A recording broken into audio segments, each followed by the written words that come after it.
After returning from a week-long international trip, I was left stunned when my mother-in-law, Carol, called with an oddly triumphant tone. She mentioned a $40,000 windfall that we had apparently saved. I was confused. As a freelance jewelry designer, I keep a tight hold on my finances, and I certainly hadn't set aside that kind of money. Carol, however, casually explained that she had taken it from our sideboard drawer money that Owen apparently gave her. I was left speechless. Where did the $40,000 come from, and why did she think it was hers to take? After returning from a week-long international trip, I was taken aback when my mother-in-law, Carol, called. There was an unusual tone of triumph in her voice, and she mentioned something about a $40,000 windfall that we had apparently saved. I was confused. As a freelance jewelry designer, I do have a savings account for emergencies, but I certainly hadn't stashed away that kind of money recently. Plus, I always kept my bank card with me, and no one else had access to withdraw such a large amount. Carol, seemingly oblivious to my confusion, casually said, "He gave it to me, so I took it from the sideboard drawer. You guys are doing well, so it's fine." I was speechless. Before I could ask for clarification, she quickly thanked me, hinted at relying on me for financial support in the future, and abruptly hung up. I was left in a daze. What money was she talking about? Where had the $40,000 come from, or where had it gone? When Owen came home later, he cleared up the misunderstanding. Thankfully, it wasn't as bad as I feared, but I couldn't shake off the strange feeling that lingered from the conversation. A month later, things took a frustrating turn. Carol began bombarding me with phone calls. At first, I thought nothing of it, figuring it wasn't urgent. But when I saw that I had over 55 missed calls, I knew I couldn't ignore her any longer. I reluctantly picked up the phone, and the moment I did, Carol's voice erupted in anger. She accused me of ignoring her and acted like she was the victim. She made it clear she believed I had wronged her.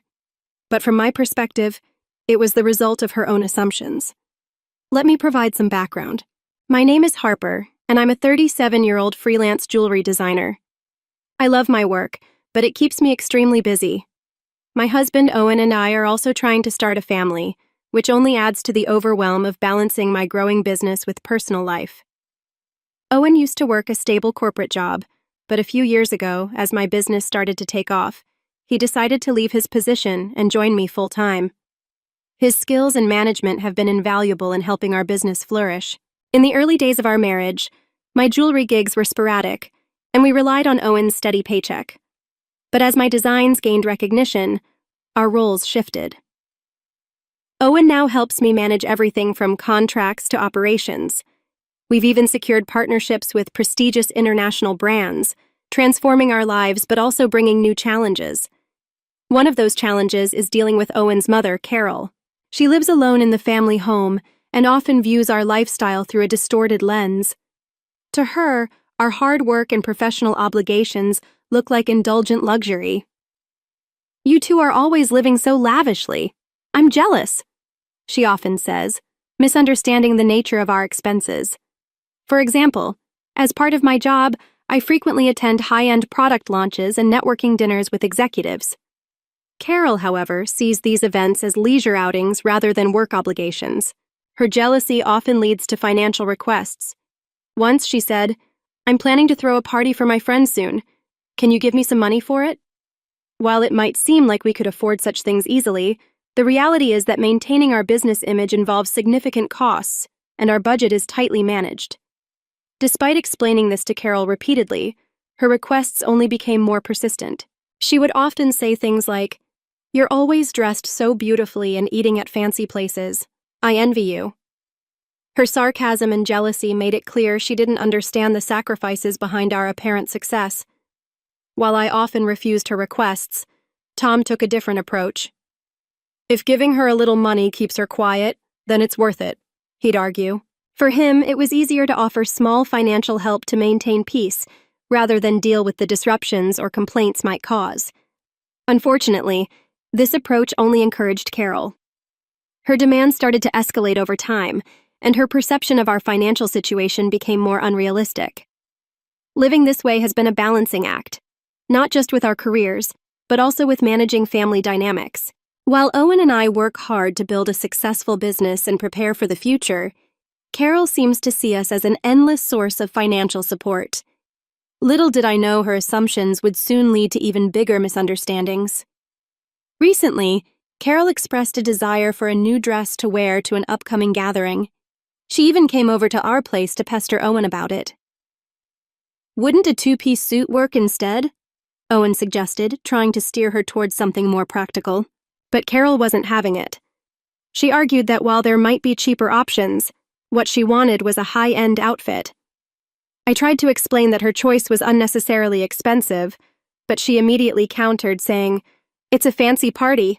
I can't be the only one there in old clothes." To make matters worse, she insisted she needed a matching handbag to go with the outfit, leaving Owen and me completely exasperated.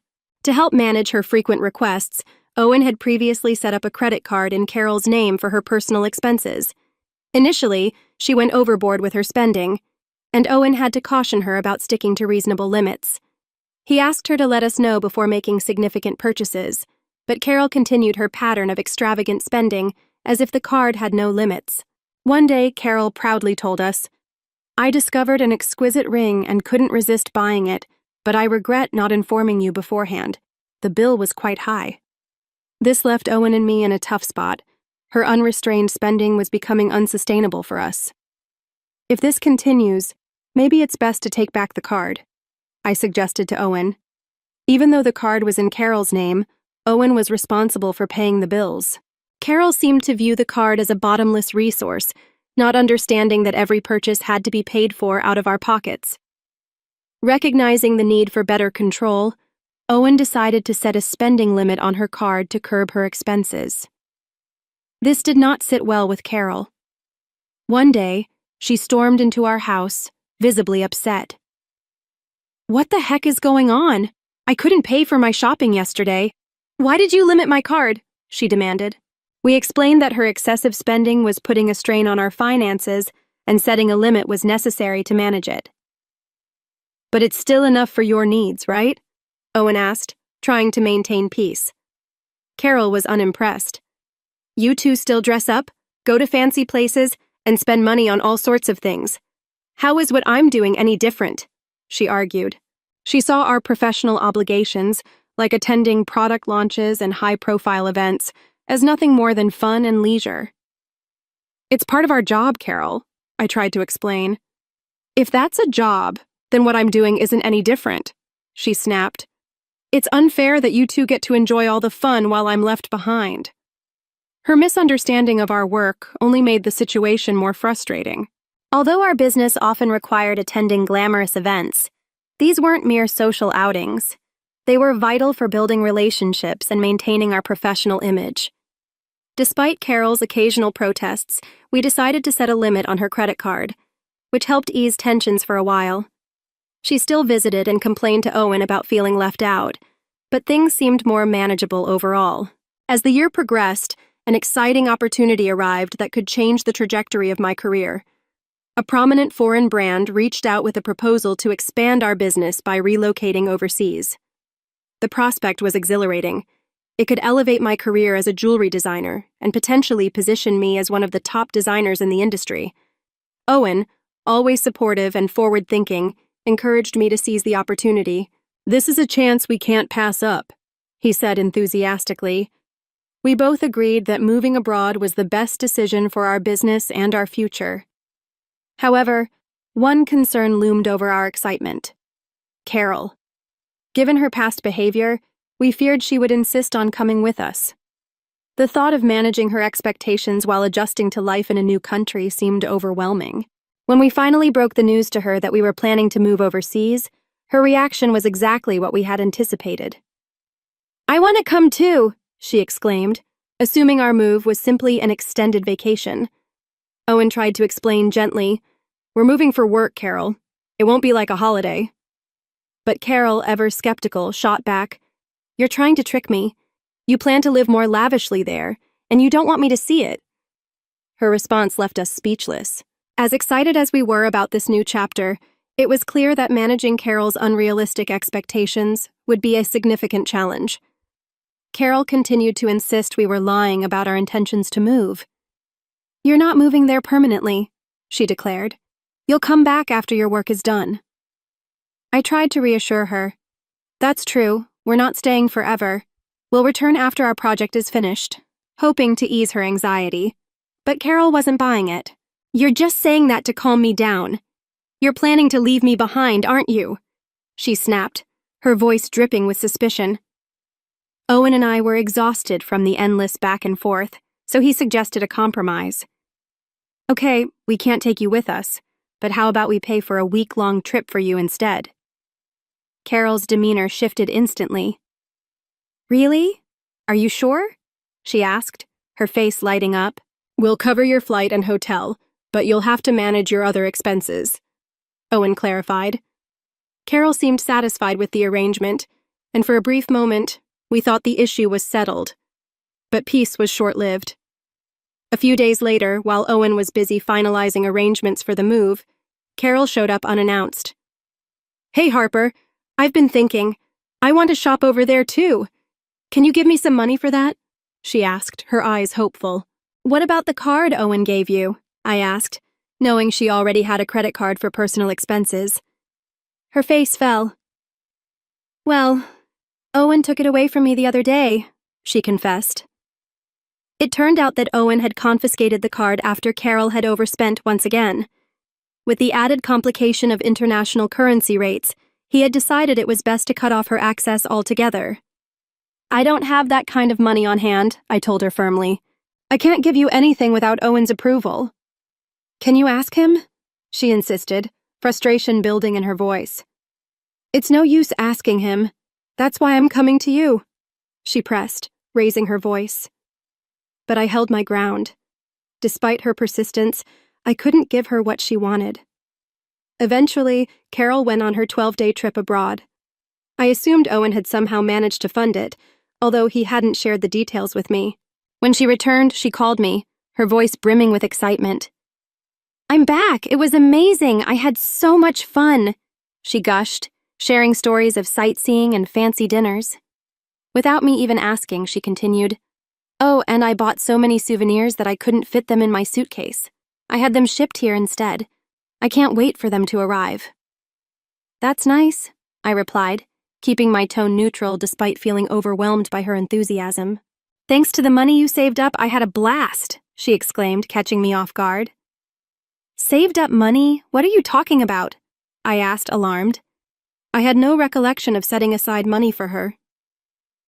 "I found it in the sideboard drawer in your house," she replied casually. "It was $40,000. I took it and used it." Her words left me stunned. Why would such a large amount of cash be stashed in a drawer? And how could she think it was okay to take it? Trying to stay calm, I said, "Carol, taking money from our house without permission is theft, even if you're family. Do you understand how serious this is?" Carol shrugged off my words. "That's why I'm telling you now. I used it. Consider it a post-fact report," she said unapologetically. "I have no idea where this money came from, but if you took it and spent it without telling anyone, that's a crime," I explained. "And if Owen had set it aside for something important, it's even worse." Carol didn't seem fazed. "You two live so extravagantly. Why can't I have a little of that? Think of it as doing a favor for your parent. It's not a big deal, right?" she rationalized, her tone filled with entitlement. "It's one thing to ask for help," I replied, still in disbelief. "But taking money without asking is not okay. I'm glad you enjoyed your trip, but I'll have to discuss this with Owen when he gets back." Carol, undeterred, said confidently, "Owen will understand. After all, I'm his mother, and $40,000 isn't much to him." That evening, when Owen returned home, he seemed troubled. "Harper, do you know about the money I left in the sideboard drawer?" he asked urgently. "What money?" I asked, already suspecting the worst. 15 days ago, I withdrew $40,000 from the bank for an urgent payment, but now it's gone. Keeping such a large sum in the drawer was careless, but I needed it readily available for a transaction. Do you know anything about it? It all clicked.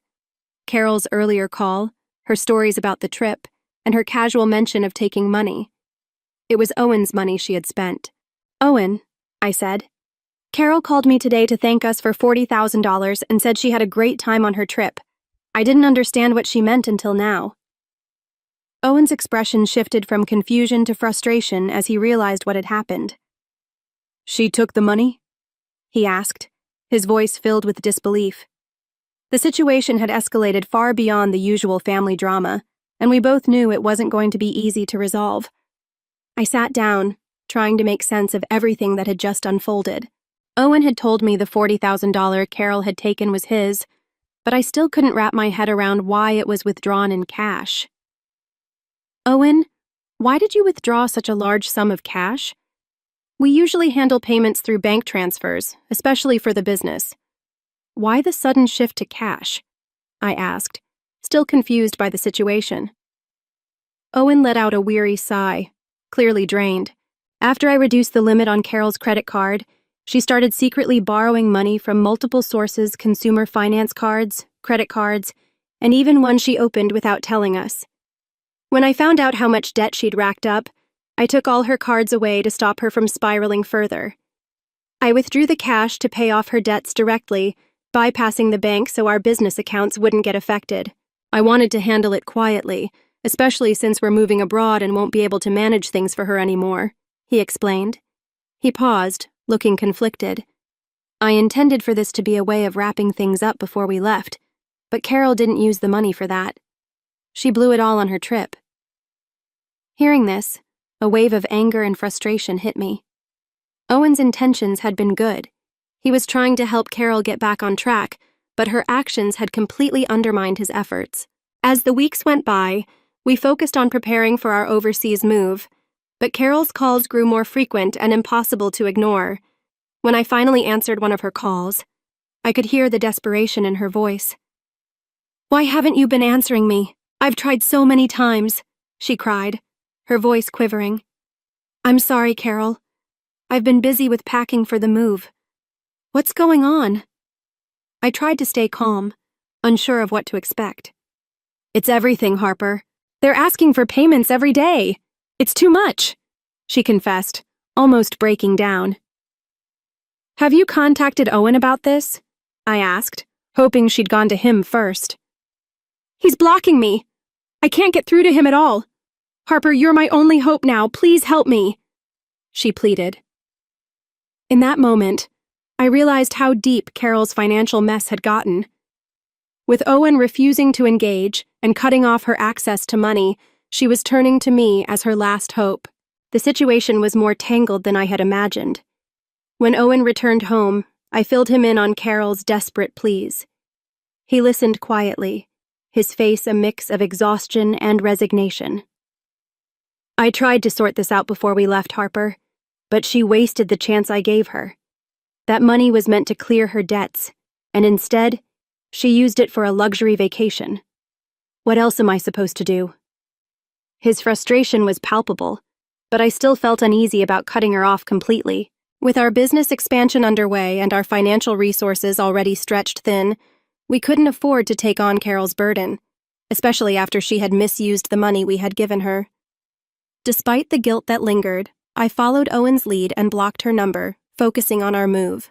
But then, just as the chaos of packing seemed endless, another shocking piece of news reached us. Carol had sold her house, the family home where Owen had grown up, in an attempt to manage her mounting debts. But even after selling the property, the money wasn't enough to cover everything she owed. The loss of the house was a devastating blow. The reality that the family home was gone felt like another weight on Owen's shoulders. This entire situation had spiraled far beyond what either of us had expected, and it was becoming clear that we couldn't keep trying to fix things for Carol anymore. "Owen, the family home is gone. Are you okay with that?" I asked, sensing the sadness he was trying to mask. He shook his head, his voice tinged with sorrow. "How can I be okay with it? That house was where I grew up, where so many memories were made, but there's nothing we can do now. It's her choice, and we're not in a position to help anymore." Losing the house felt like losing a piece of Owen's childhood, a profound and irreversible loss. It was heartbreaking to see him wrestle with these emotions while knowing there was no way to salvage the situation. The house, a symbol of stability and family, was gone, and with it, a part of Carol's ability to recover from her financial chaos. As we prepared to leave for our new life overseas, the weight of what had transpired lingered heavily. Carol's actions had strained our relationships, depleted resources, and left Owen with the painful realization that he could no longer shield his mother from the consequences of her own choices. The move promised a fresh start, but it was bittersweet, knowing we were leaving behind not just our old life but also unresolved family turmoil. The loss of a family home is a profound experience, one I had endured earlier in life when my parents' house was taken away. Watching Owen go through a similar ordeal brought back those emotions, but his situation felt even more complicated. Unlike my past, Owen wasn't just losing the physical place where his earliest memories were formed, he was losing a deep emotional sanctuary.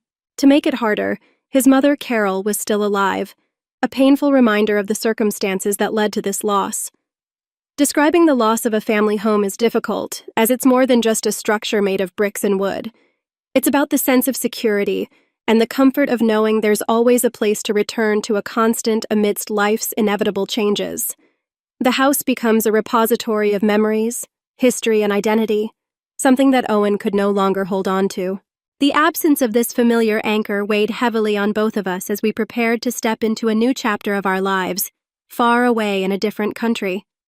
Carol, now living in a modest apartment, faced a harsh new reality. Her days were consumed by managing mounting debts and working part-time just to get by. For someone her age, finding steady work was not only difficult, but often exhausting and unfulfilling. The life she now led was a stark contrast to the reckless spending and financial freedom she had once enjoyed. While I couldn't ignore the sympathy I felt for her, I also understood that her current predicament was a direct result of her own poor financial choices. Life has a way of teaching us hard lessons, and Carol was no exception. Her situation served as a cautionary tale, a reminder that financial responsibility is essential at any stage of life. No matter how comfortable things may seem, without restraint and planning, everything could unravel. Meanwhile, our new life abroad was unfolding in ways we hadn't anticipated. Our move had propelled our business into the international spotlight, far surpassing anything we could have imagined. Inquiries and offers flooded in from all corners of the globe. Every email, every call, brought new possibilities for expansion and collaboration, but also required more of our time and focus. The rush of success was undeniable, but it consumed every aspect of our lives. The days bled into nights as we navigated time zones, dealt with cultural differences, and tackled a constant barrage of tasks to capitalize on this golden opportunity. Yet, in all this excitement, our personal lives seemed to take a back seat. The dream of expanding our family, something Owen and I had talked about for years, felt increasingly distant. We told ourselves that we would revisit it once things settled down, but deep down, we both knew the demands of our business would not ease anytime soon. Owen, in particular, felt the strain of balancing his roles as a partner in life and business. He was constantly juggling logistics, client management, and a myriad of other responsibilities. We found ourselves asking the same question over and over. How do we make room for the life we want while managing the pressures of the life we've built? Sometimes, I would stand by the window of our apartment, gazing out at the sprawling cityscape. The neon lights stretched into the night sky, blending into the blur of our own hectic lives. This city, vibrant and relentless, had become our new home, yet it felt in stark contrast to the quiet, familiar streets we had left behind. The life we were building here was filled with promise, but also challenges we hadn't expected. It was thrilling, but overwhelming. Amid all the excitement and chaos of our new chapter, my thoughts often wandered back to Carol and the lessons her situation had taught us. Her financial recklessness and the consequences she faced were a sharp reminder of how our choices shape our future. Every decision we make, whether personal or professional, impacts not just our present, but also the legacy we leave behind. As I reflected on this, I realized the importance of finding balance. Our pursuit of success couldn't come at the cost of the relationships that truly mattered to us.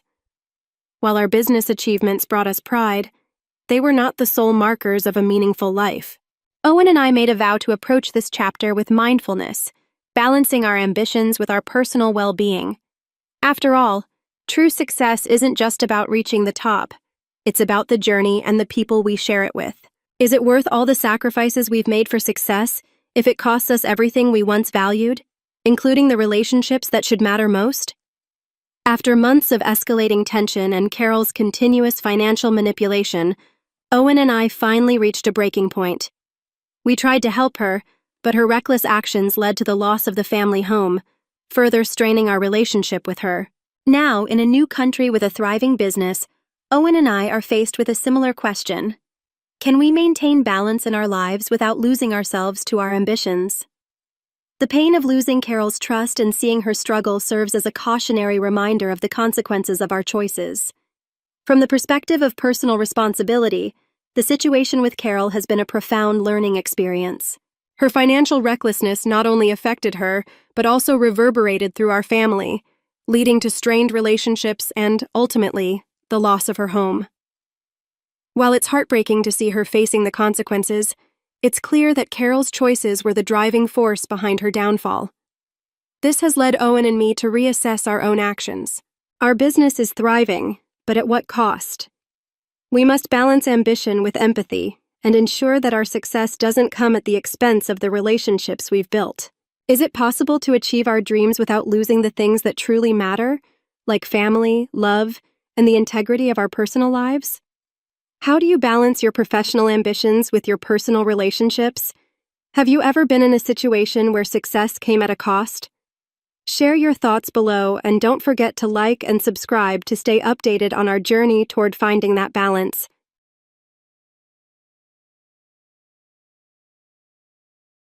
I never thought I'd find myself snooping through my father's office at midnight, but desperate times call for desperate measures. My name is Marin, and until tonight, I believe my father was just a hardworking businessman who built Callaway windows from nothing. Now, I'm not so sure about anything. The letter trembled in my hands as I read it again under the dim desk lamp. The paper was crumpled, as if someone had crushed it in anger before smoothing it out again. The letterhead belonged to Langston Enterprises, and the words made my stomach turn. Final notice. Acquisition terms. Non-negotiable. 48 hours to respond. I heard footsteps in the hallway and quickly switched off the lamp. My heart pounded as I pressed myself against the wall behind the door, clutching the letter to my chest. The footsteps passed, and I let out a shaky breath. Just yesterday, Dad had been acting strange at dinner.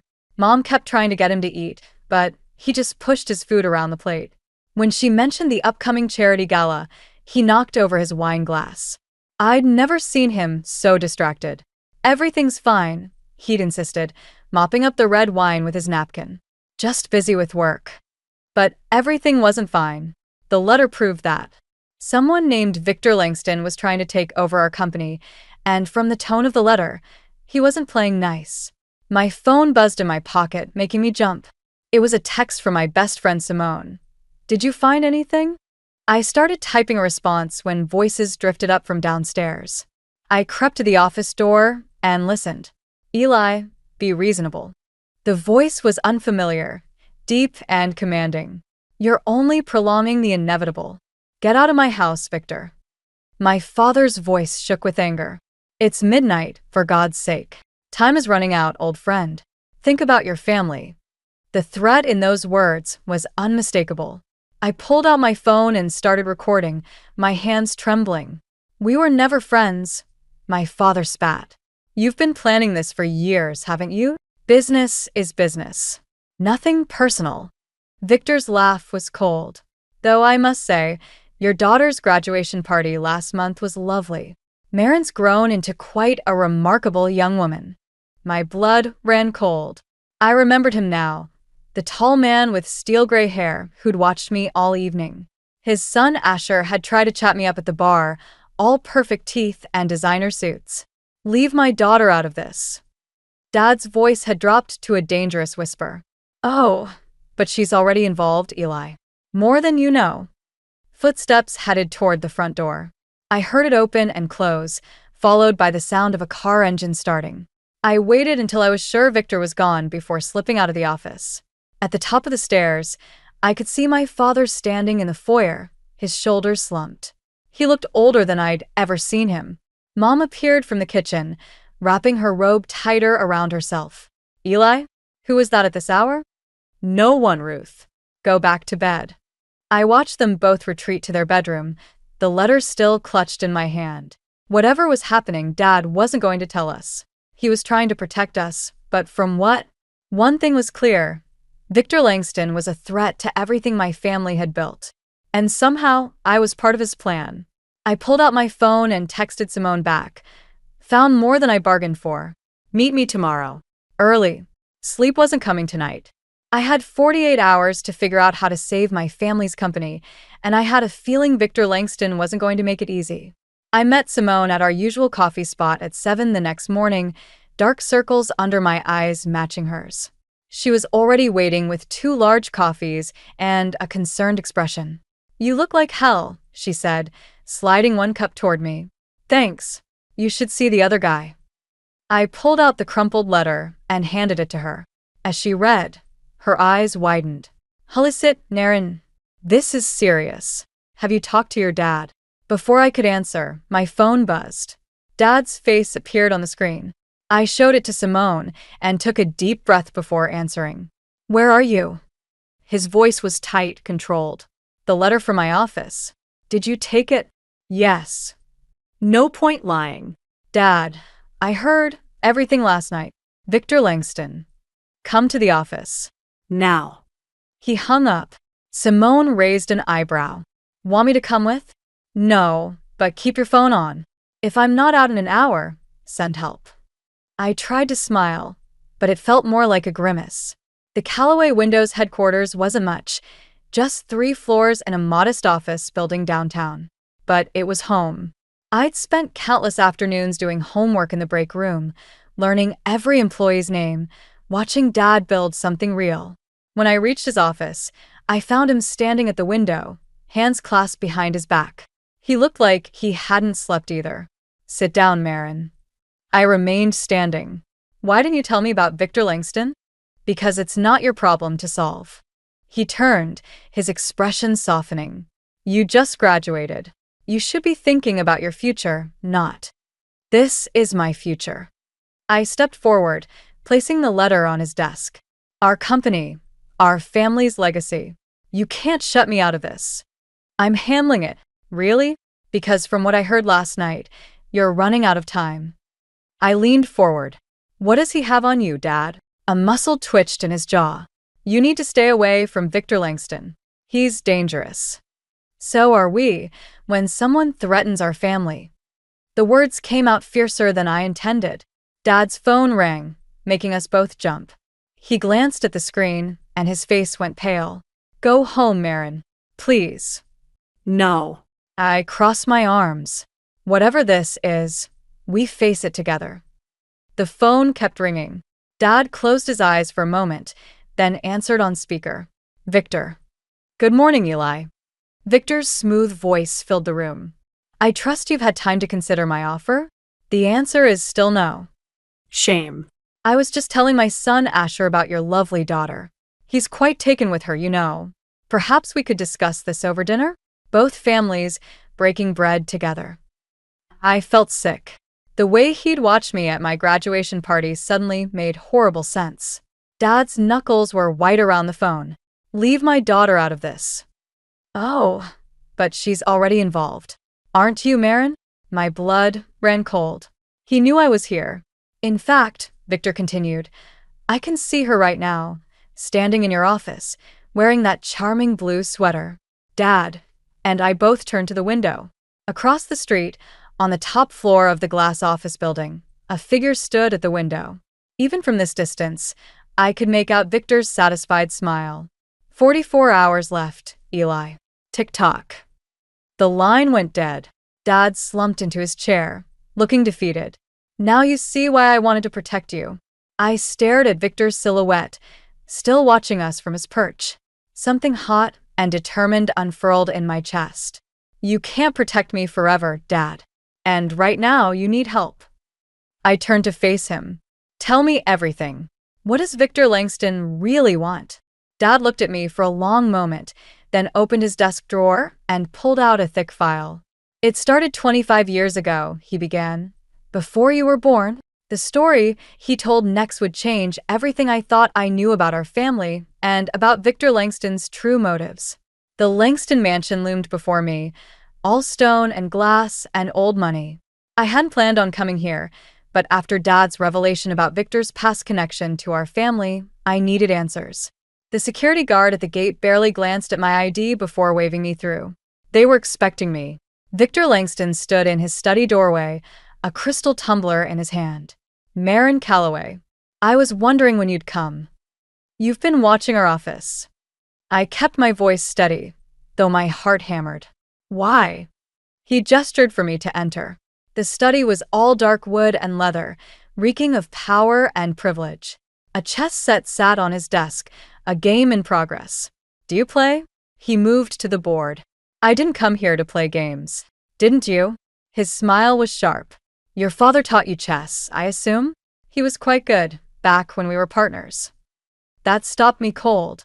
Dad had never mentioned being partners with Victor. He didn't tell you? Victor's eyebrows rose. Typical Eli keeping secrets, even from his precious daughter. Tell me what you want. Direct. I like that. He moved a black knight across the board. What I want is simple. A merger of families, you might say. The door opened behind me. I turned to find Asher Langston entering, looking as surprised to see me as I was to see him. Dad. Asher's eyes darted between us. What's going on? Perfect timing, son. Victor gestured for him to join us. I was just explaining to Marin how our families might solve this unfortunate situation. My stomach dropped as understanding dawned. You can't be serious. Marry my son, Victor said simply. A year, that's all I ask. In return, I'll leave Calloway windows alone. Your father keeps his company. His legacy remains intact. What? Asher stepped forward. Dad, you can't. Quiet, Asher. Victor's voice cracked like a whip. You've had every advantage, and what have you done with it? Perhaps a wife like Marin is exactly what you need. I watched Asher's face flush with anger, and something else, shame? He wouldn't meet my eyes. This is insane, I said. I barely know him. You have 24 hours to decide. Victor set down his glass. After that, I call in your father's debts. All of them. The company falls, and your family's name becomes worthless. Why are you doing this? Because sometimes, Marin, revenge is best served across generations. He moved another chess piece. Ask your father about Sarah Langston. Ask him what really happened 25 years ago. The name hit me like a physical blow. Sarah, Victor's first wife. Dad had mentioned her in his story, but he'd skipped over the details. You're using your own son to punish my father? I looked at Asher, who seemed to be hearing this for the first time too. I'm offering you both a chance at redemption. Victor's voice softened. Think about it, Marin. Your father's company, your mother's security, all preserved with a simple I do. My phone buzzed, a text from Dad. Where are you? Come home now. 24 hours, Victor reminded me. Oh, and Marin? Don't bother telling Eli about our little chat. He'll only try to stop you, and then everyone loses. I turned to leave, but Asher caught my arm. Wait. His touch was gentle, unexpected. Let me walk you out. Outside. The evening air was cool against my flushed skin. Asher kept pace beside me. I'm sorry, he said quietly. I didn't know he was planning this. Would it have made a difference if you did? He stopped, forcing me to face him. Look, my father's a manipulative bastard, but he's right about one thing. I'm a disappointment. You deserve better than being forced into this. Something in his honesty made me pause. We both deserve better. 24 hours, he echoed his father's words. Whatever you decide, I understand. I got into my car, my mind racing. Victor's ultimatum, Asher's quiet resignation, Dad's secrets about Sarah Langston. It was all connected. But how? One thing was clear. I had 24 hours to choose between my family's future and my own freedom, and neither option felt like winning. The courthouse wedding was Victor's idea. No guests, no flowers, just signatures and hollow promises. I stood in the bathroom, staring at my reflection in the harsh fluorescent light, my white sundress feeling more like a shroud than a wedding gown. Simone leaned against the door, arms crossed. "You can still back out." "You know I can't." I checked my phone, another missed call from Dad. He still didn't know about the deal I'd made with Victor. "How's Mom taking it?" "She's confused. Thinks it's a whirlwind romance." Simone's reflection met mine in the mirror, which is better than knowing her daughter is being blackmailed into marriage, I guess. A knock at the door made us both jump. 5 minutes, the clerk called. I found Asher waiting in the hallway, looking uncomfortable in his suit. Dark circles under his eyes suggested he'd slept about as well as I had. "Ready?" he asked. "No." "You?" "Not even close." He offered a weak smile. "Listen about my father." "Don't." I held up a hand. "Let's just get through this." The ceremony was quick, sterile. Victor and Eloise stood as witnesses, his smile triumphant, hers calculating. When the judge pronounced us husband and wife, Asher's kiss was gentle, almost apologetic. "Congratulations," Victor said afterward, pulling out an envelope. "Your wedding present, the signed agreement protecting Callaway windows." I took it without looking at him. The paper felt heavy, like chains. "Now," he continued, "about living arrangements." "We've got that covered," Asher cut in. His hand found mine, squeezing slightly. "The downtown loft. We discussed it yesterday." I kept my face neutral, though this was news to me. Victor's eyes narrowed. "Very well. Eloise has planned a small reception at the house." "Actually," Asher said, "we have other plans. Right, honey?" I caught on. "Yes." "Sorry, but we should really get going." Before Victor could object, Asher was leading me toward the exit. We didn't speak until we were in his car, safely away from the courthouse. "Thank you," I said quietly. "For what?" "Saving you from my mother's idea of a reception, or marrying you to save your family's company." "Both." "Neither." I stared out the window. "There isn't really a downtown loft, is there?" "No. But there's a beach house in Newport that my mother doesn't know about. It's where I go when I need to escape." He glanced at me. "We could stay there while we figure this out." "Figure what out?" "How to survive a year of fake marriage. How to beat my father at his own game." Asher's voice hardened. "You're not the only one he's trying to control." We drove in silence for a while. The autumn sun was setting, painting the sky in shades of fire. "There's something else you should know," Asher said finally. "About Sarah, my mother. The real one." My heart skipped. "What about her?" "Dad doesn't talk about her death. But I found some old papers." He gripped the steering wheel tighter. "Your father was there the night she died. A black SUV swerved into our lane, cutting us off. Asher cursed, jerking the wheel. We spun, tires screaming, everything blurred. Then impact, glass shattering, metal crunching. When the world stopped spinning, I tasted blood." Asher wasn't moving. Through the cracked windshield, I saw the SUV that hit us. The driver's door opened, and a figure stepped out. Not Victor. My phone buzzed in my pocket. With shaking hands, I pulled it out. A text from an unknown number. "Some secrets should stay buried. Consider this your wedding present." Sirens wailed in the distance. I reached for Asher's hand, finding his pulse weak but steady. Whatever game Victor was playing, whatever secrets lay buried in the past. One thing was clear. This marriage of convenience had just become far more dangerous than either of us imagined. And somewhere in the growing darkness, Sarah Langston's ghost waited with answers that could destroy us all. 3 weeks after the accident, I sat in Callaway Windows' conference room, watching Asher present his ideas for modernizing our production line. His arm was still in a sling, but he moved with purpose, commanding attention from the board members. Even Dad seemed impressed. "With these upgrades," Asher concluded, "we could increase efficiency by 40%. I caught myself smiling. This wasn't the directionless man I'd married. Something had changed since the crash, since that threatening text message we still hadn't discussed. The board voted unanimously to approve his proposal. As everyone filed out, Dad pulled me aside. "You two seem comfortable together."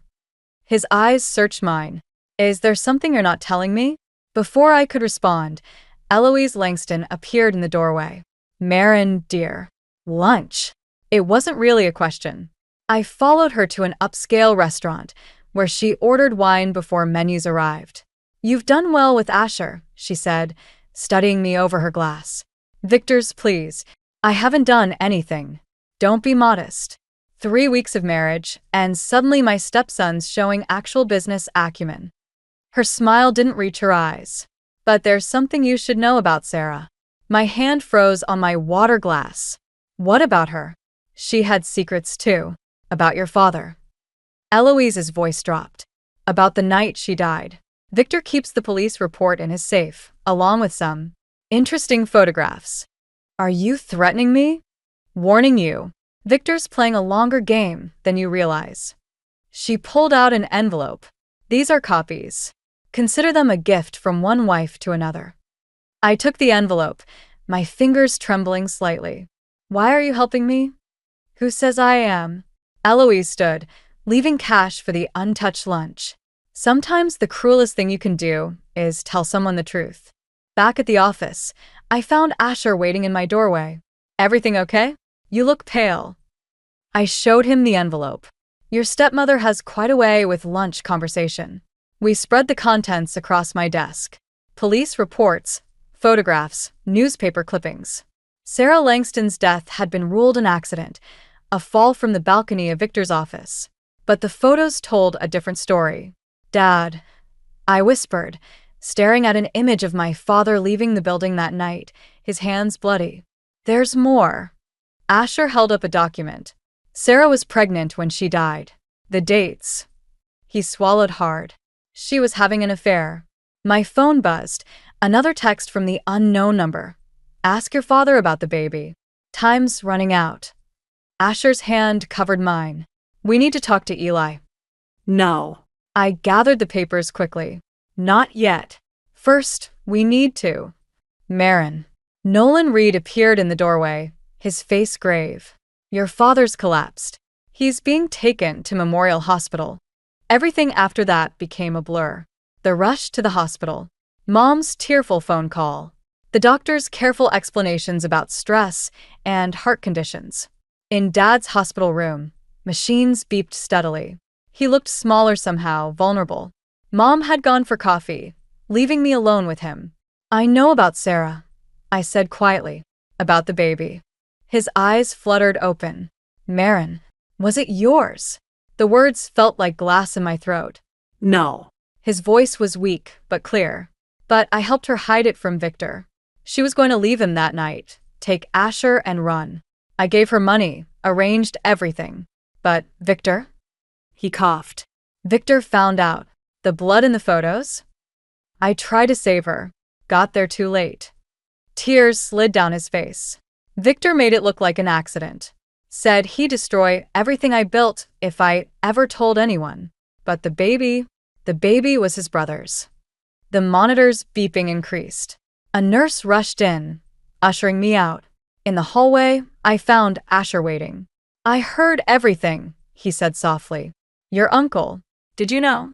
He disappeared right after Sarah died. Dad said he moved overseas." Asher's face hardened. "Another lie." I leaned against the wall, pieces falling into place. "This isn't about our company at all, is it? This is about Victor covering up murder.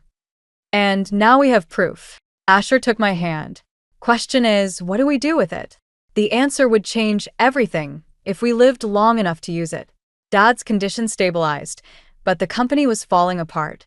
I sat in his office, staring at the quarterly reports scattered across his desk. The numbers were worse than I'd imagined. We were hemorrhaging money from accounts I didn't even know existed. My phone buzzed. Another text from the unknown number. "Check the foundation records. Follow the money." The charity foundation. Dad's pride and joy. The one thing he'd never let anyone else manage. With trembling hands, I pulled up the files. Find anything interesting? I jumped. Victor stood in the doorway, his presence filling the room like smoke. Just catching up on paperwork, I said, closing the laptop. Funny thing about paperwork. He moved closer, each step deliberate. It tells stories. Like how your father's been embezzling money through the foundation for years. My throat went dry. That's a lie. Is it? He placed a folder on the desk. The SEC doesn't think so. They're launching an investigation tomorrow morning. The room spun. If the Securities and Exchange Commission got involved, everything would crumble. Not just the company, but Dad's reputation, his freedom. What do you want? Sign over your shares. All of them. I'll make the investigation disappear. His smile was razor sharp. Or watch your father go to prison. Your choice. She's not signing anything. Asher appeared behind his father, his face hard. Show her the rest, Dad. Tell her what really happened to the money. Victor's expression darkened. You ungrateful. The money went to witness protection. Asher cut in. For your brother. The one who really fathered Sarah's baby. The one you tried to kill along with her. The slap echoed through the office. Asher touched his cheek, laughing bitterly. Finally showing your true colors? You have no idea what you're talking about. Victor's voice shook. Your mother was what? Leaving you? Planning to expose your crimes? Asher stepped closer. I found Uncle James. He's alive, and he's ready to talk. The temperature in the room seemed to drop. Victor reached into his jacket. Don't. I warned, seeing the glint of metal. Security cameras are disabled. Victor pulled out a gun. Just like they were the night Sarah died. History has a way of repeating itself. Everything happened fast after that. Asher lunged. The gun went off. Glass shattered. I screamed. When my vision cleared, Asher was on the floor, blood spreading across his shirt. Victor stood over him, gun still raised. Such a disappointment, he said softly. Just like your mother. I crawled toward Asher, but Victor's voice stopped me. Don't move. Sign the papers, or he bleeds out right here. My hands shook as I reached for the transfer documents. Asher's eyes met mine, pleading. Don't, he whispered. Shut up. Victor kicked him, making him groan. I signed. The pen felt like lead. Each stroke another nail in our coffin. Good girl. Victor tucked the papers into his jacket. Now, about those files you found. The office door burst open. Eloise stood there, phone raised. Say hello to the police, darling. I've been streaming everything. Victor's face went ash white. He turned the gun toward her, but security officers were already flooding in. The gun clattered to the floor. As they led Victor away, I held Asher's hand while paramedics worked. The bullet had grazed his shoulder, painful, but not fatal. Why? I asked Eloise. Why help us? She watched her husband being handcuffed with cold eyes. Because Sarah was my sister, and 25 years is long enough to wait for justice. Later, in the hospital waiting room, Nolan Reed found me. The SEC investigation was fake, he said. Victor fabricated everything. But he hesitated. But what? The foundation records revealed something else. Your father's been moving money into a trust. In your name. He handed me a document. You're the majority shareholder now. Have been since the day you married Asher. I stared at the paper, understanding dawning. Dad had planned this all along, using Victor's own scheme against him. But as I watched Mom crying by Dad's hospital bed, as I felt the weight of the company pressing down, as I thought of all the lies and manipulation, I wondered, had anyone really won? The unknown number texted one last time. The game isn't over. Some secrets stay buried. I deleted the message, but the words haunted me. Whatever victory we'd achieved felt hollow, stained with blood and betrayal. The prison visiting room was colder than I expected. Victor sat across from me, orange jumpsuit stark against his graying skin. 2 weeks in custody had stripped away his polished veneer. Come to gloat. His smile was brittle. I came to return something. I slid the divorce papers across the table. Asher signed this morning. Ungrateful boy. Victor's fingers twitched. just like his mother. Sarah wasn't ungrateful. She was escaping a monster. I leaned forward. Your brother James is testifying tomorrow. The mask slipped. Fear flickered in his eyes. You're lying. James is dead. No, just hidden. Dad helped him disappear after you killed Sarah. I pulled out my phone, played the video Eloise had recorded. But he's been watching, waiting, like that night at the office when you shot your own son. Victor lunged across the table. Guards rushed forward, but I held up a hand, staying calm as he trembled with rage inches from my face. You think you've won? He snarled. You have no idea what's coming. The board meeting tomorrow has been moved up. It's happening right now. I checked my watch. Nolan's presenting evidence of your embezzlement. The real numbers, not the ones you fabricated. He fell back into his chair, color draining from his face. That's impossible. Those records were destroyed. Sarah kept copies. Gave them to James the night she died. I stood. You know what's funny? This was never about our company. You just couldn't stand that Sarah chose your brother over you. She was mine. His shout echoed through the room. Everything was mine. The company, the legacy. The baby. He went very still. Did you know she was carrying a girl? I continued. James told me. They were going to name her Hope. Victor's hands shook. For a moment, I saw something crack in his expression. Grief, maybe, or regret. You're just like her, he whispered. Same self-righteous determination. Same blind faith in justice. No. I gathered the divorce papers. I'm worse. Because I learned from you, Victor. About patience. About revenge. My phone buzzed. A text from Asher. Board vote unanimous. It's done. The company's mine now, I told Victor. Legally, officially, completely. And the first thing I'm doing is renaming the foundation after Sarah and Hope Langston. He launched himself at me again. This time, the guards intervened, wrestling him back as he screamed threats and obscenities. At the door, I turned back. One more thing. Those mysterious texts you've been getting? About buried secrets. I smiled. That was me. Learned that trick from you too. In the parking lot, Asher waited by his car, shoulders still bandaged. How'd he take it? About as well as expected. I showed him the divorce papers. You're free. We both are. He touched my cheek gently. What now? Now. I looked back at the prison. We build something new. Something honest. Together? As business partners. Friends. I met his eyes. Maybe more someday. When we're both ready.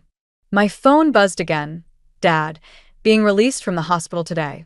Mom had finally learned the whole truth about Sarah, about Victor, about everything. She was stronger than any of us had given her credit for. You know, Asher said as we drove away, I always wondered why my mother named me Asher. It means blessed or fortunate in Hebrew. Doesn't feel very fortunate. Everything that's happened. Maybe not, but we survived. We're free. He reached for my hand. Maybe that's what Sarah knew all along. That someday, her son would help make things right. I squeezed his hand, thinking of Sarah, of hope, of all the secrets and lies that had led us here. Victory felt different than I'd imagined. Not triumphant, but quiet. Like dawn breaking after a long, dark night. Tomorrow, we'd face the press, the shareholders, the future. But today, driving away from Victor's prison, I felt something I hadn't expected. Peace. The kind that comes not from revenge, but from truth finally seeing light. 1 year later, I stood in Sarah Langston's restored garden, watching the autumn leaves fall. The foundation's new headquarters had been built here, on the site where she'd once planned her escape, where she'd dared to dream of freedom. The first-class graduates tomorrow, Eloise said, joining me by the memorial fountain. 20 women, all starting their own businesses. The Sarah and Hope Langston Foundation for Women's Enterprise had become something neither Victor nor my father had imagined, a force for genuine change. Not just a tax shelter or money laundering scheme. James sent this. Eloise handed me an envelope. From Witness Protection. Inside was a faded photograph, Sarah, young and radiant, holding baby Asher. On the back, she'd written, "Some legacies aren't built of brick and glass." My phone buzzed, Dad, asking about tomorrow's board meeting. He'd recovered well, working part-time as an advisor while I ran the company. Mom had found her voice too, leading support groups for families affected by domestic violence. Marin. Asher appeared at the garden entrance. "They're ready for the tour." I followed him inside, where Simone was showing potential donors around. The walls displayed photos of Sarah, articles about Victor's conviction, stories of women rebuilding their lives. "Still feels strange," Asher murmured, "seeing it all laid bare like this." Strange good or strange bad? Good. He touched a photo of his mother. She would have loved this. Using Victor's money to help people escape situations like hers. We'd found more of Victor's hidden accounts after his conviction. Instead of keeping the money, we'd funneled it all into the foundation. The ultimate revenge, turning his weapon into a shield for others. "Have you read it yet?" Asher nodded toward my office, where Dad's letter still sat unopened on my desk. He'd given it to me this morning, his hands shaking.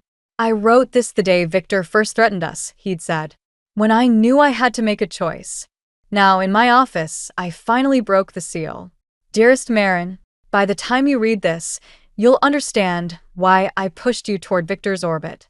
Not just to save our company, but because I saw in you what Sarah had, the strength to break cycles of control and violence. I'm sorry for using you as a piece in this game. Sorry for not trusting you with the truth sooner. But I'm not sorry for believing in your ability to turn manipulation into justice, fear into power. Sarah once told me that true freedom comes not from revenge, but from choosing to build something new from the ashes of what was destroyed. You've built something beautiful, daughter. Something that will last longer than any window or wall. All my love." Dad. I folded the letter as Nolan knocked on my door. "Ready? The reporters are here for the announcement." The press conference was brief. Asher and I announced our engagement. For real this time, no contracts or coercion. Just two people who'd found their way through darkness together. Later, at home, I found one last surprise, a letter from Sarah herself, hidden in the Foundation's original paperwork. Her words, written 25 years ago, echoed across time. "To whoever finds this, if you're reading these words, then the truth has finally come to light. Remember this. Every prison has a window. Every wall can be transformed into a door. The greatest revenge isn't destroying what hurt you, it's building something beautiful in its place. With hope, Sarah." I looked out my window at the city lights, thinking of all the women who would find their own windows, their own doors. Thinking of Sarah and hope, of Dad's choices, of Victor alone in his cell. Some would call it karma. Others might say justice. But standing there, holding Asher's hand, watching our reflection in the glass, I saw something simpler. The quiet triumph of truth over power, of light over shadow. And in the end, that was the greatest revenge of all.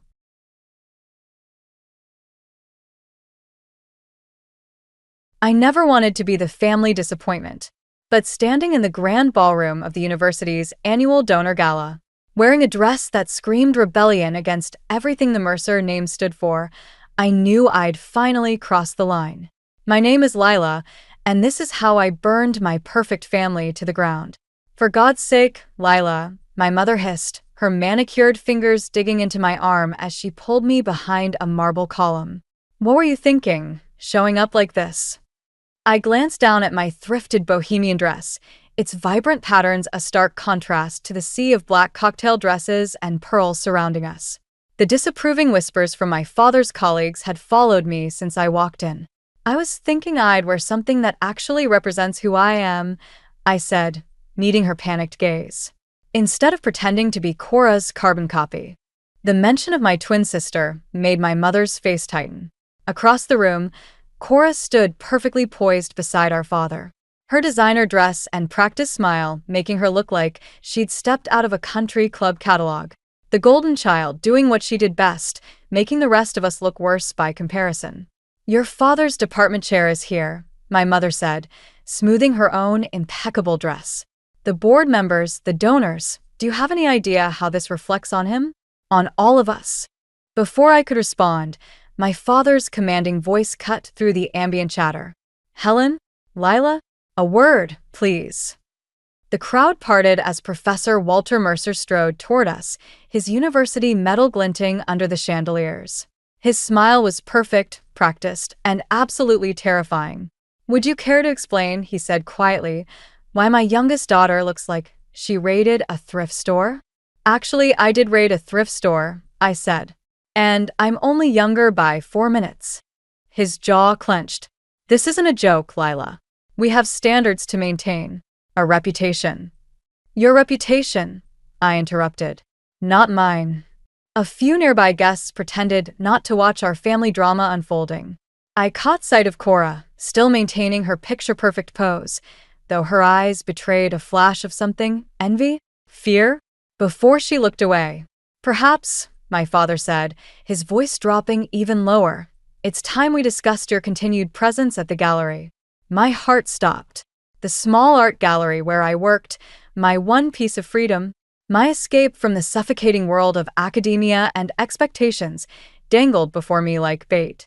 You wouldn't, I whispered. The building lease is in my name, he reminded me. And while I've indulged your artistic pursuits, my patience isn't infinite. The room suddenly felt too small, too hot. The whispers grew louder, the stares more obvious. My mother's hand found my arm again, but this time in warning rather than restraint. Walter, she murmured, not here. But I was already backing away, my vision blurring. You know what? Keep your lease. Keep your reputation. Keep your perfect little world with your perfect daughter who never disappoints you. Lila. My mother started, but I was already moving. I pushed through the crowd, ignoring the scandalized gasps and whispers. As I reached the door, I heard Cora call my name, her voice carrying a note of desperation I'd never heard before. I paused, turning back one last time. The scene before me was like a painting. My father's rigid stance, my mother's pleading expression, Cora's perfect facade beginning to crack. And in the background, a man I didn't recognize, watching the whole thing with calculated interest. I didn't know it then, but that man, Nathaniel Clark, would become the key to everything that followed. The catalyst for a chain of events that would tear my family's carefully constructed image apart, piece by precious piece. But that night, I just ran. 3 days after the gala disaster, I was arranging a new exhibition at my gallery when Cora walked in. She looked perfect as always, designer suit, not a hair out of place, but something was off. Her hands kept fidgeting with her purse strap, a nervous tell we'd shared since childhood. Nice of you to check if I was alive after Friday, I said, not looking up from the sculpture I was positioning. I tried calling. Did you? Must have missed it between Dad's threats and Mom's guilt trips. The click of Cora's heels echoed through the empty gallery as she approached. That's not fair, Lila. You know how they get. I finally turned to face her. Yeah, I do. And you just stand there, perfect Cora, never saying a word. I have something to tell you, she said, her voice smaller than usual. She held up her left hand, and there it was, a massive diamond catching the gallery lights. My stomach dropped. You're kidding. Nathaniel proposed last night, at the country club, in front of everyone. Her smile wavered slightly. Dad's thrilled, of course. A lawyer from the right family, the right connections. The same guy who was watching our family meltdown like it was dinner theater? I moved another sculpture, harder than necessary. How convenient. It's not like that. Nate is. She paused, searching for words. He understands how things work in our world. Your world, I corrected. Not mine. Cora's perfectly manicured fingers traced the edge of a nearby painting. Mom wants you to be my maid of honor. I barked out a laugh. Right. Because that won't be awkward at all. The family disappointment in whatever clearance rack dress you pick out, standing next to the golden child and her perfect match. Please don't be like this, Cora whispered. I need you there. Something in her voice made me look closer. Behind the polished exterior, I caught a glimpse of uncertainty in her eyes. The same look she'd had when we were kids, and she'd climb into my bed during thunderstorms, though she'd never admit to being scared. Why him? I asked softly. Really? Cora's facade cracked for just a moment. Because he's what I'm supposed to want. What they want for me. And what do you want? The gallery door chimed before she could answer. A man in an expensive suit strode in, Nathaniel Clark himself, looking every bit the successful lawyer he was supposed to be. But something about his smile didn't reach his eyes. There you are, darling, he said, wrapping an arm around Cora's waist. Your father mentioned I might find you here. He turned to me, extending his hand. Nathaniel Clark. Though I suppose I should say future brother-in-law. I didn't take his hand. Congratulations. You're getting the good twin. Lila, Cora warned. No, it's fine, Nathaniel said smoothly. Family dynamics can be complicated. Speaking of which, I had a fascinating conversation with your father about the gallery's lease situation. My blood ran cold. Did you? Yes. Fascinating legal structure. It would be a shame if anything happened to disrupt such a precarious arrangement. The threat was clear, wrapped in perfect politeness. I looked at Cora, but she was studying her shoes, the perfect daughter even now. Well, I said, forcing a smile. I should get back to work. Lots to do before Daddy Dearest decides to exercise his legal options. Nathaniel steered Cora toward the door, but she glanced back at me one last time. In that moment, I saw something I'd never noticed before. My twin sister, the golden child, looked trapped. After they left, I sat down hard on a nearby bench, my hands shaking. The gallery had been my escape, my one piece of freedom. Now, it was just another weapon they could use against me. My phone buzzed with a text from Cora. Please be my maid of honor. I need someone in my corner. I stared at the message for a long time, thinking about the look in her eyes, the careful way Nathaniel had watched her, and our father's growing influence over my life. Something had to give. I just didn't know it would be everything. The bridal boutique was exactly as pretentious as I'd expected. While Cora tried on her 5th wedding dress, I scrolled through my phone, ignoring our mother's disapproving glances. The appointment had been going for 2 hours, and I'd already downed 3 complimentary champagnes. Lila, my mother said sharply, put that phone away. Your sister needs your opinion. I looked up just as Cora emerged in a dress that probably cost more than my gallery made in a month. She stood before the mirror, tugging at the lace sleeves, her reflection showing something I hadn't seen before. Fear. It's perfect, our mother gushed. Nathaniel will love it. Cora's hands trembled slightly as she smoothed the fabric. Could I have a moment alone with Lila? Mom's smile faltered, but she nodded, heading toward the boutique's front desk. The moment she was out of earshot, Cora's perfect posture crumbled. I can't breathe in this thing, she whispered. I stood up, moving closer. Then take it off. You know what I mean. Her eyes met mine in the mirror. Last night, I found something on Nate's phone. My champagne buzz evaporated. What kind of something? Messages. To Dad. About the gallery. About you. She turned to face me, the expensive dress rustling. They're planning something, Lila. Something to force you out. The room seemed to tilt. Show me. Cora pulled out her phone, hands shaking as she pulled up screenshots. There they were, messages between my father and future brother-in-law, discussing legal strategies to terminate my lease, to pressure the gallery's artists to withdraw their work, to destroy everything I'd built. Why are you showing me this? I asked, my voice hollow. Because. Cora's voice cracked. Because last night, Nate got drunk. Really drunk. He started talking about Dad's research grants, about irregularities in the funding. He knows things, Lila. Things that could ruin Dad. And he thinks it's funny. The boutique's chandelier cast prismatic shadows across her wedding dress as she continued. He's not who I thought he was. None of them are. But I don't know how to. To what? Back out? Stand up to them. The words came out harsher than I intended. You don't understand. Mom and Dad have already announced it to everyone. The venue's booked. The invitations are ordered. Dad's whole department will be there, his donors, his. His reputation, I finished. Always his precious reputation.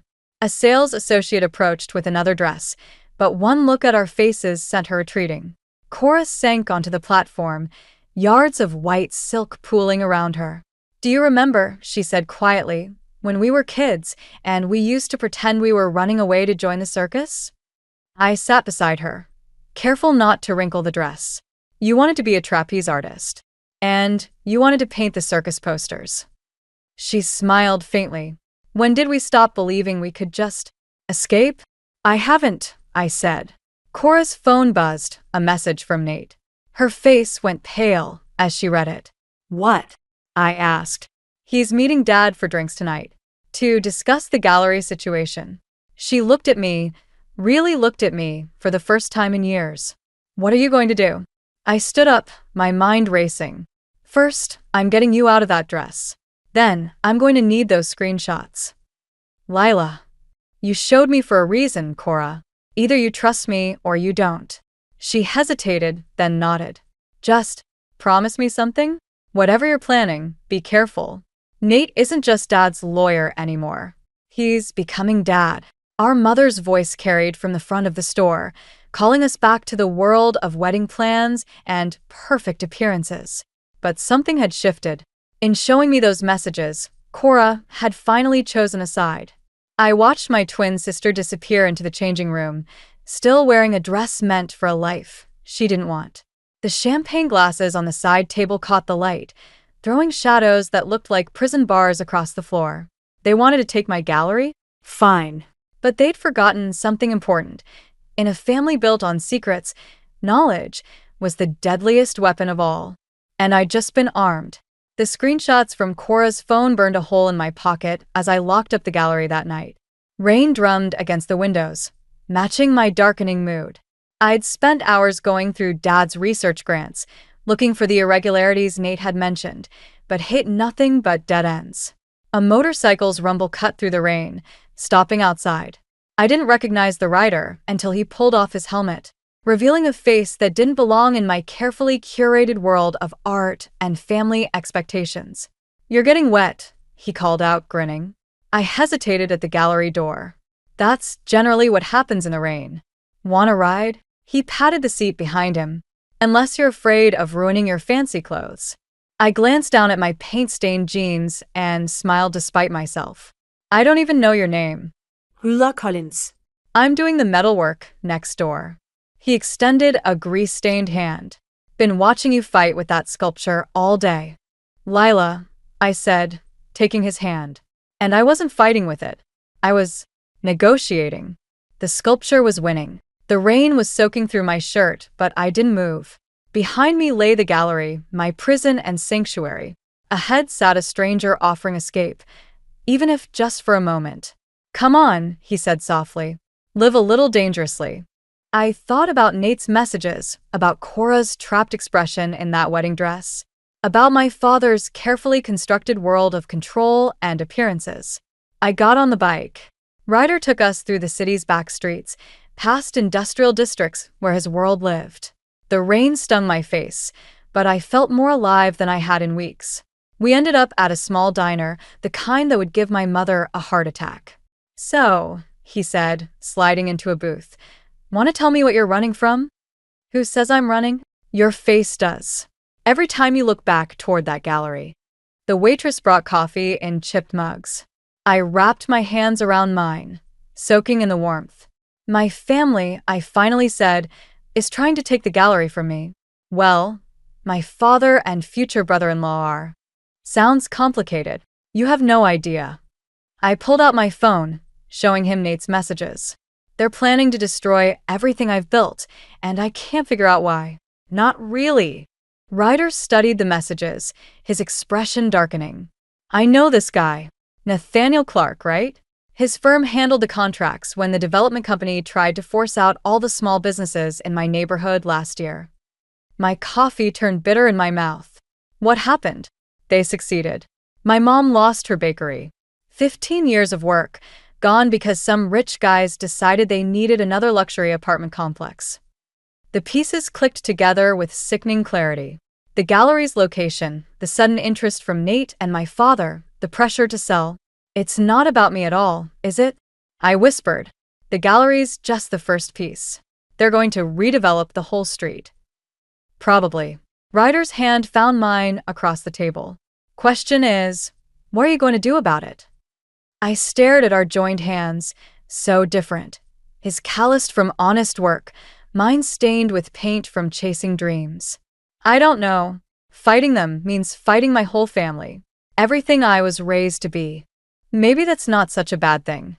The diner's neon sign cast alternating shadows across his face, honest and open in a way I'd forgotten people could be. My mom still has all the paperwork from our fight with Clark's firm, he said. Every dirty trick they tried to pull could be useful. Why would you help me? Because sometimes the people who seem to have everything are the ones most trapped by it. He squeezed my hand. And because you looked like you needed an escape route. My phone buzzed. Another message from Cora about wedding plans, about keeping up appearances, about staying in line. I turned the phone face down. Tell me more about these development plans, I said to Ryder. And everything else they tried to hide. The rain continued outside, washing away the boundaries between his world and mine. The Sunday dinner invitation from my parents arrived like a summons to an execution.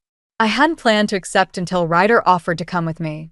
Now, watching him adjust his borrowed tie in my gallery's window, I wondered if I'd made a terrible mistake. Stop fidgeting, I said, straightening his collar.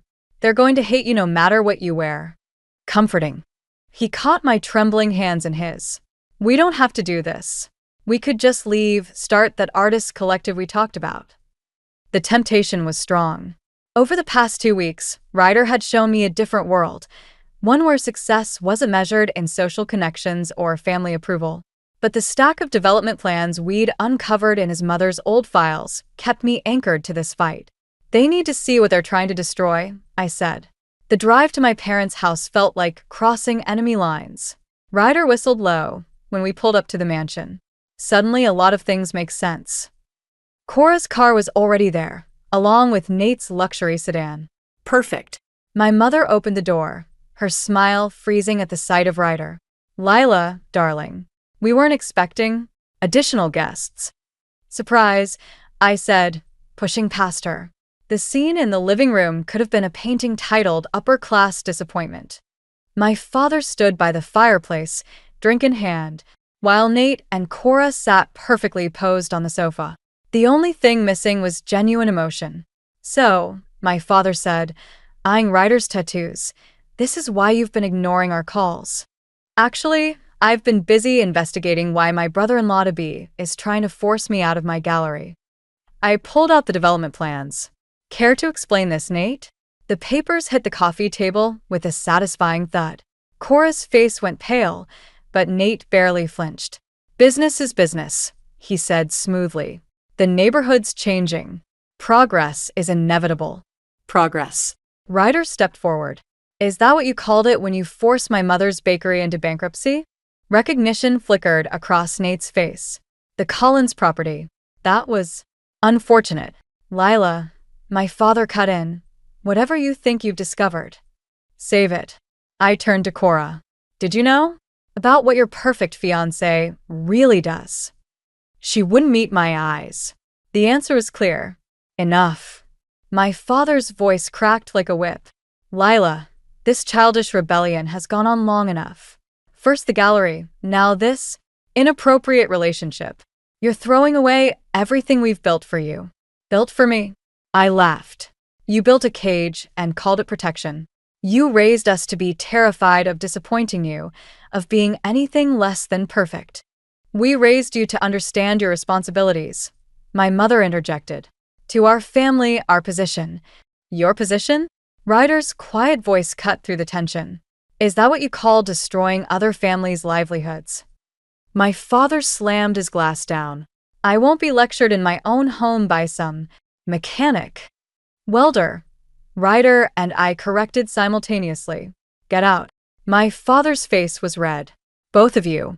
And Lila, if you leave with him, don't bother coming back. The gallery lease will be terminated tomorrow. I looked at Cora, silently pleading for support. She gripped Nate's hand tighter and looked away. You know what's funny? I said, backing toward the door. I always thought Cora was the lucky one, but she's just as trapped as I was. The only difference is, I'm choosing to break free.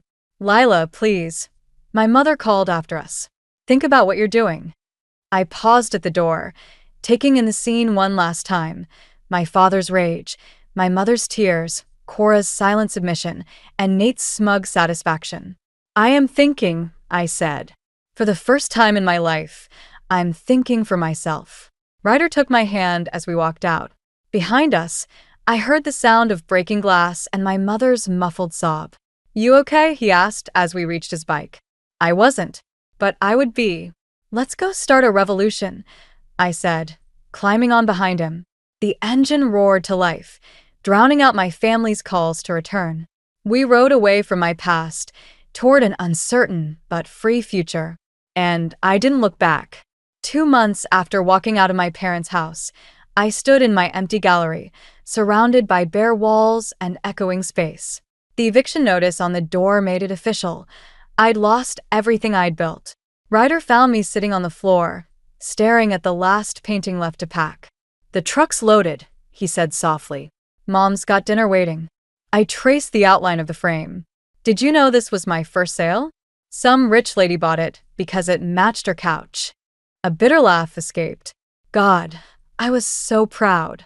We'll build something new, he said, but I heard the strain in his voice. The truth was we were drowning. The artists' collective we'd started in Ryder's warehouse space was struggling. My father's influence ran deep. Galleries wouldn't touch my work.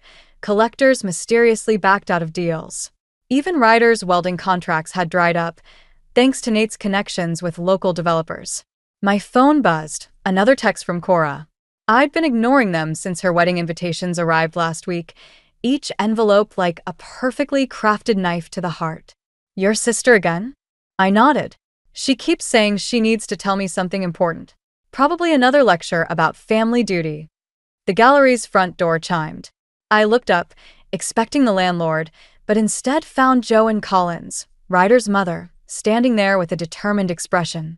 You two need to see this, she said, holding up a tablet. It just hit the news. The headline made my blood freeze. University professor under investigation for research fund misappropriation.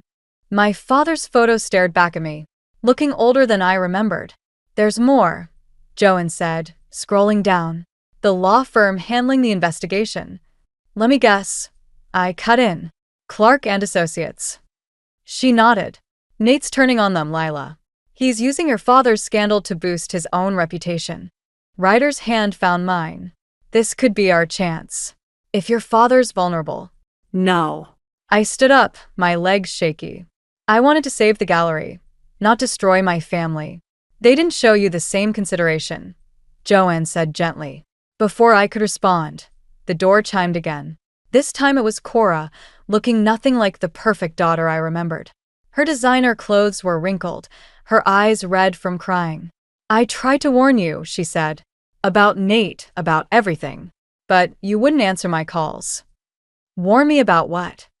The development plans weren't just about your gallery. Nate's firm is targeting the whole university district. Dad's research funds, the property deals, it's all connected. She pulled out a USB drive. I found these files on Nate's computer. He's been planning this for months, using our family to build his case. My head spun. Why are you showing me this now? Because I finally realized something. Cora's voice cracked. We're not just losing a gallery or a neighborhood. We're losing ourselves. And I can't watch it happen anymore. The weight of everything, the gallery, my parents, Cora's revelation, crashed down. I sank back to the floor, clutching the USB drive. What am I supposed to do with this? I whispered. Even if we expose Nate, it'll destroy Dad. The university, our family name. Maybe some things need to be destroyed before they can be rebuilt, Ryder said. I looked around my empty gallery one last time. The bare walls held shadows of everything I'd lost, and everything I still had to lose. If we do this, I said slowly, there's no going back. No more perfect family, no more social status, no more safety net. Cora sat beside me, her shoulder touching mine like when we were kids sharing secrets.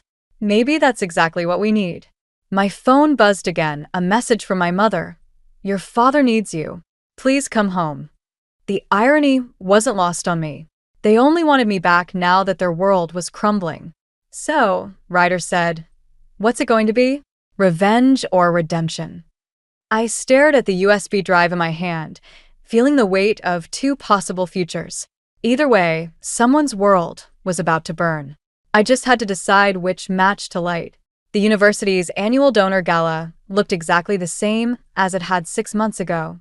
Except this time I wasn't here to rebel. I was here to end it all. Ready. Ryder squeezed my hand, looking sharp in a properly fitted suit this time. I touched the USB drive in my clutch. No. But that's never stopped me before. Inside, the elite of academia mingled, oblivious to the bomb about to drop. My father stood at his usual spot by the fireplace, but his confident stance seemed forced. The investigation had taken its toll. Nate spotted us first. His smile faltered as he steered Cora in our direction. Bold of you to show up here, he said quietly. Funny, I was about to say the same thing. I glanced at my sister. Everything set. Cora nodded almost imperceptibly. The engagement ring on her finger caught the light, for the last time, if all went according to plan.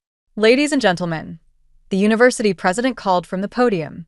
If I could have your attention. My father moved to take his usual place of honor, but froze when he saw me. I held his gaze as I walked toward the stage. Actually, I said, loud enough to carry, I have something to share first. Nate stepped forward. Security. I wouldn't, Ryder warned, positioning himself between Nate and me. The room hushed as I reached the podium. My mother's face had gone pale, but she didn't move to stop me. Many of you know me as Professor Mercer's rebellious daughter. I started. The one who chose art over academia, disappointment over duty. But what you don't know is the real cost of maintaining the perfect facade this university runs on. I plugged in the USB drive. The projector hummed to life, displaying emails, contracts, and financial records across the wall. These documents show how Nathaniel Clark orchestrated the systematic destruction of small businesses in the university district, using inside information from my father's position to facilitate land grabs and development deals. Gasps rippled through the crowd. Nate's composed mask cracked. You have no proof. Actually, Cora stepped forward, her voice steady. I provided the proof, along with documentation of how you used our engagement to gain access to university records and my father's research funds. My father's face had turned ashen. Cora, what have you done? What you taught us to do, Dad. I answered for her. Protect the family name, just not in the way you expected. Nate lunged for the podium, but Ryder intercepted him. In the chaos, my mother reached my father's side, gripping his arm as he swayed. By exposing this now, I continued over the growing murmurs before the official investigation concludes. We're giving the university a chance to address it internally, to make it right. The president stood, his expression grave. Security, please escort Mr. Clark out. Walter, my office. Now. As Nate was led away, he turned back. You really think this changes anything? You're still the family disappointment living with a... Careful. Cora cut in, slipping off her engagement ring. That's my sister you're talking about. The ring hit the floor with a metallic ping that echoed through the stunned silence. My father stepped toward me, looking suddenly old. Why? He whispered. Why not just let it go? Because you taught us that family is everything, I said. But you never understood what that really meant. Security arrived to escort him to the president's office. As he passed, he paused. I'm sorry, he said softly, for everything. It wasn't enough. It might never be enough, but it was a start. Later, in the empty ballroom, Cora, Ryder, and I sat on the stage steps, sharing a bottle of champagne. So, Cora said, what now? I looked at Ryder, who smiled. The warehouse space is still available, big enough for a gallery and a welding studio. And a dance studio? Cora asked quietly. I hear those are good businesses these days. I handed her the champagne. Welcome to the revolution, sis. Outside, camera flashes lit up the night as reporters gathered. Tomorrow, everything would change. The perfect family would crumble. The carefully maintained image would shatter. But sitting there with my sister and the man I loved, I finally understood sometimes you have to burn it all down to build something real. 1 year later, I stood in our new gallery space, watching sunset light filter through the industrial windows. The renovated warehouse had exceeded our dreams. Art on one side, Ryder's welding studio on the other, and Cora's dance studio upstairs. The sound of her students' music drifted down, mixing with the hum of Ryder's tools. The opening reception was in an hour. My first show since everything fell apart and came back together. Need help hanging that last piece? Joanne appeared beside me, gesturing to the covered canvas I'd been avoiding all day. Not yet, I said. Waiting for someone. As if on cue, the door chimed. My mother stepped in, looking smaller somehow in her simple dress. No designer labels, no perfect facade. I wasn't sure you'd come, I said. She touched one of the paintings gently. Your father wanted to be here too, but community service keeps him busy? The bitterness had faded to something softer, almost like pity. He's different now, she said. We both are. Losing everything. It shows you what matters. The door chimed again. Cora bounded down the stairs, still in her dance clothes, as Ryder emerged from his studio, wiping grease from his hands. Ready? He asked. I nodded, moving to the covered canvas. My mother gasped softly as I revealed it, a portrait of our family, but not as we were. In this version, we stood in the warehouse, surrounded by art and tools and dancing figures. My father smiled, my mother's posture was relaxed, and Cora and I stood together, neither one in the other's shadow.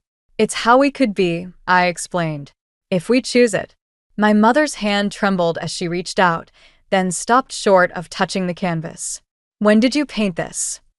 After Dad's sentencing. When you finally left that house and got your own apartment. I stepped closer. When you started being my mom instead of just the perfect professor's wife. Tears slipped down her cheeks. I'm so sorry, Lila. For everything. I know. The door chimed one final time. My father stood there, looking uncertain in clothes that hadn't come from a designer store. I have an hour before I need to report back, he said quietly. Cora moved first, crossing to him. Then my mother. I stayed back, watching them drift toward the painting, toward the possibility it represented. Ryder's arms slipped around my waist. You okay? Getting there. The gallery filled with people as the reception began. Art lovers mixed with welders, dance students with professors who defied the university's unofficial boycott. My father stayed in the background, but he stayed. Later, after most guests had left, I found a letter tucked under the gallery door. Nate's law firm letterhead made my stomach clench, but it wasn't from him.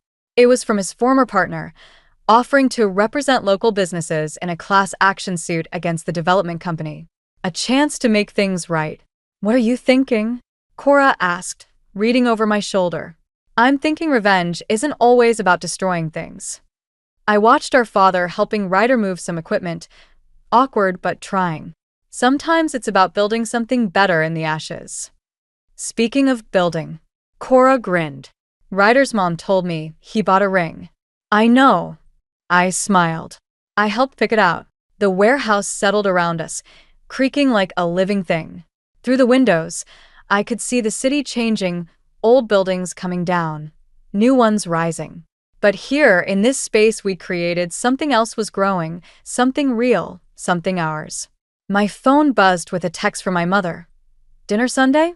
I'm learning to cook. Cora peeked at the message. Are we ready for that? No, I admitted. But maybe that's the point. The portrait watched over us as we closed up for the night, its painted figures holding the promise of what we could become. Not perfect, not unbroken, but real.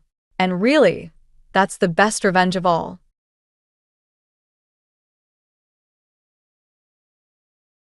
I found the letter 3 months after Mom died, tucked inside her old copy of Pride and Prejudice.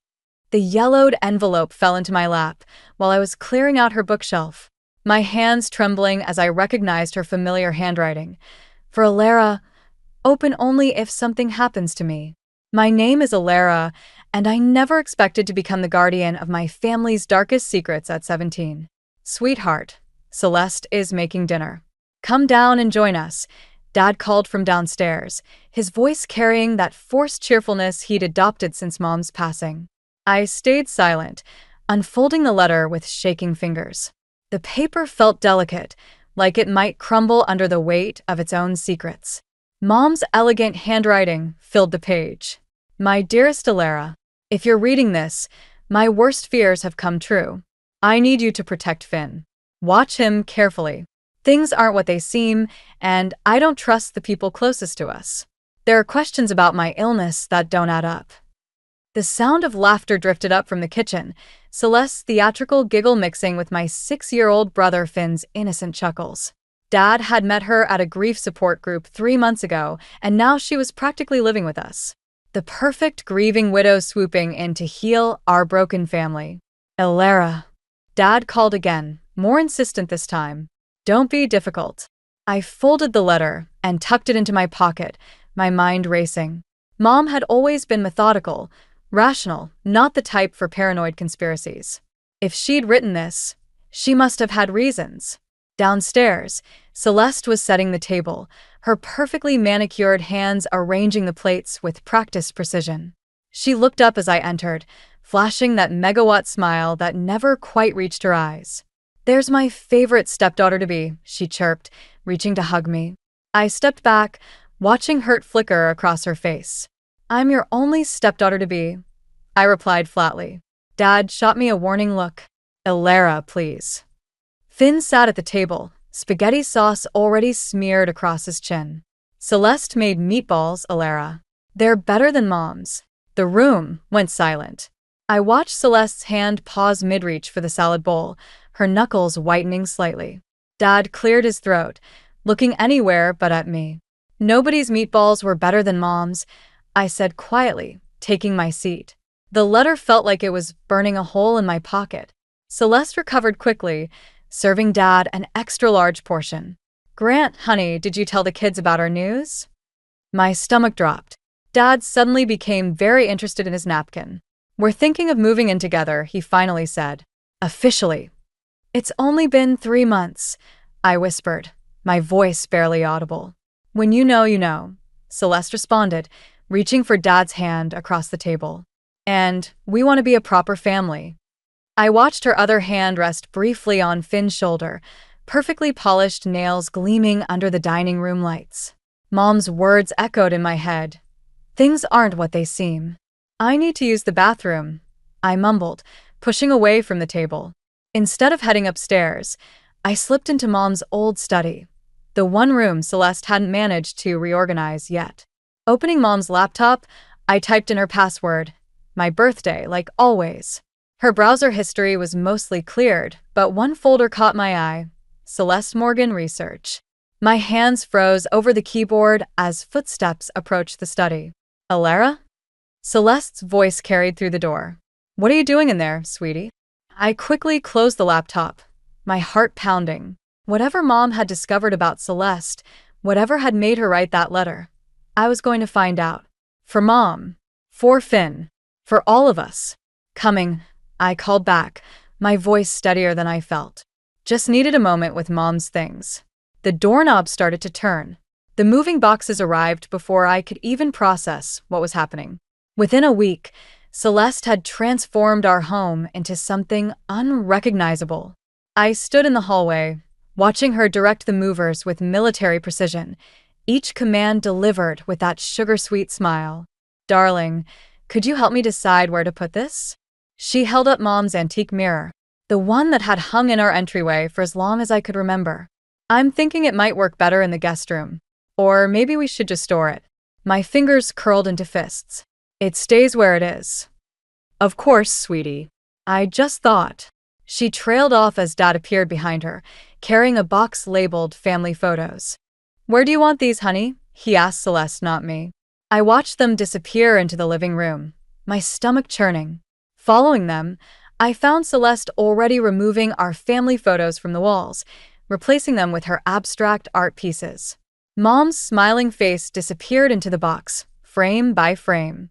"What are you doing?" My voice cracked. "Just freshening things up," Celeste chirped. "Change is healthy, right, Grant?"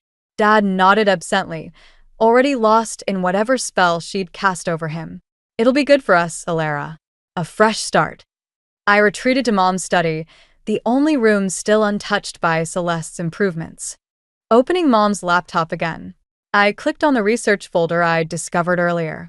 Most files were encrypted, but one document caught my eye: Morgan family history. Looking for something? I slammed the laptop shut.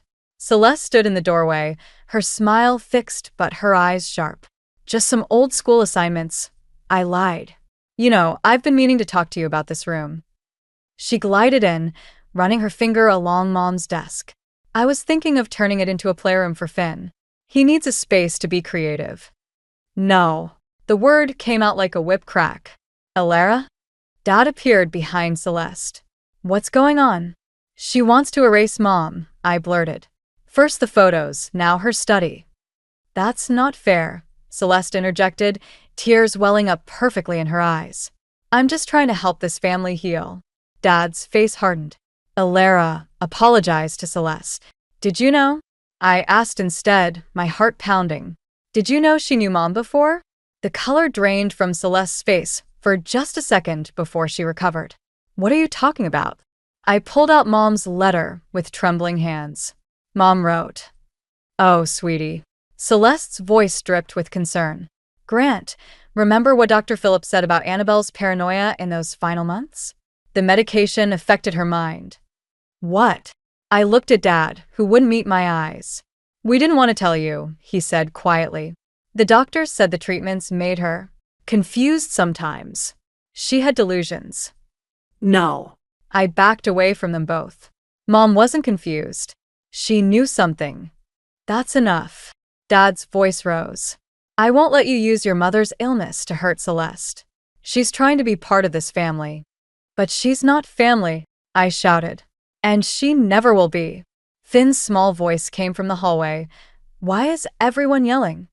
Celeste immediately went to him, gathering him in her arms. "It's nothing, sweetheart. Your sister's just having a hard time today. Why don't we go make cookies?" As they left, I caught Celeste's glance over her shoulder, a look that chilled me to my core. There was nothing sweet about it now. Dad sighed heavily. "I need you to try harder, Alara. For all our sakes."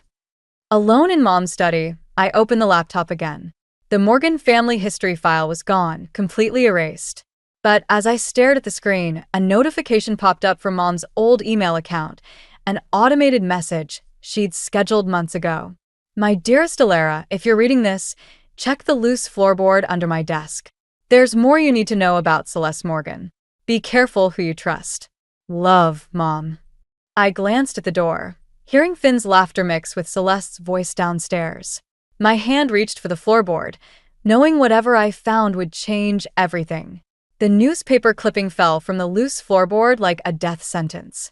"Local woman dies after short illness, survived by husband Robert Morgan."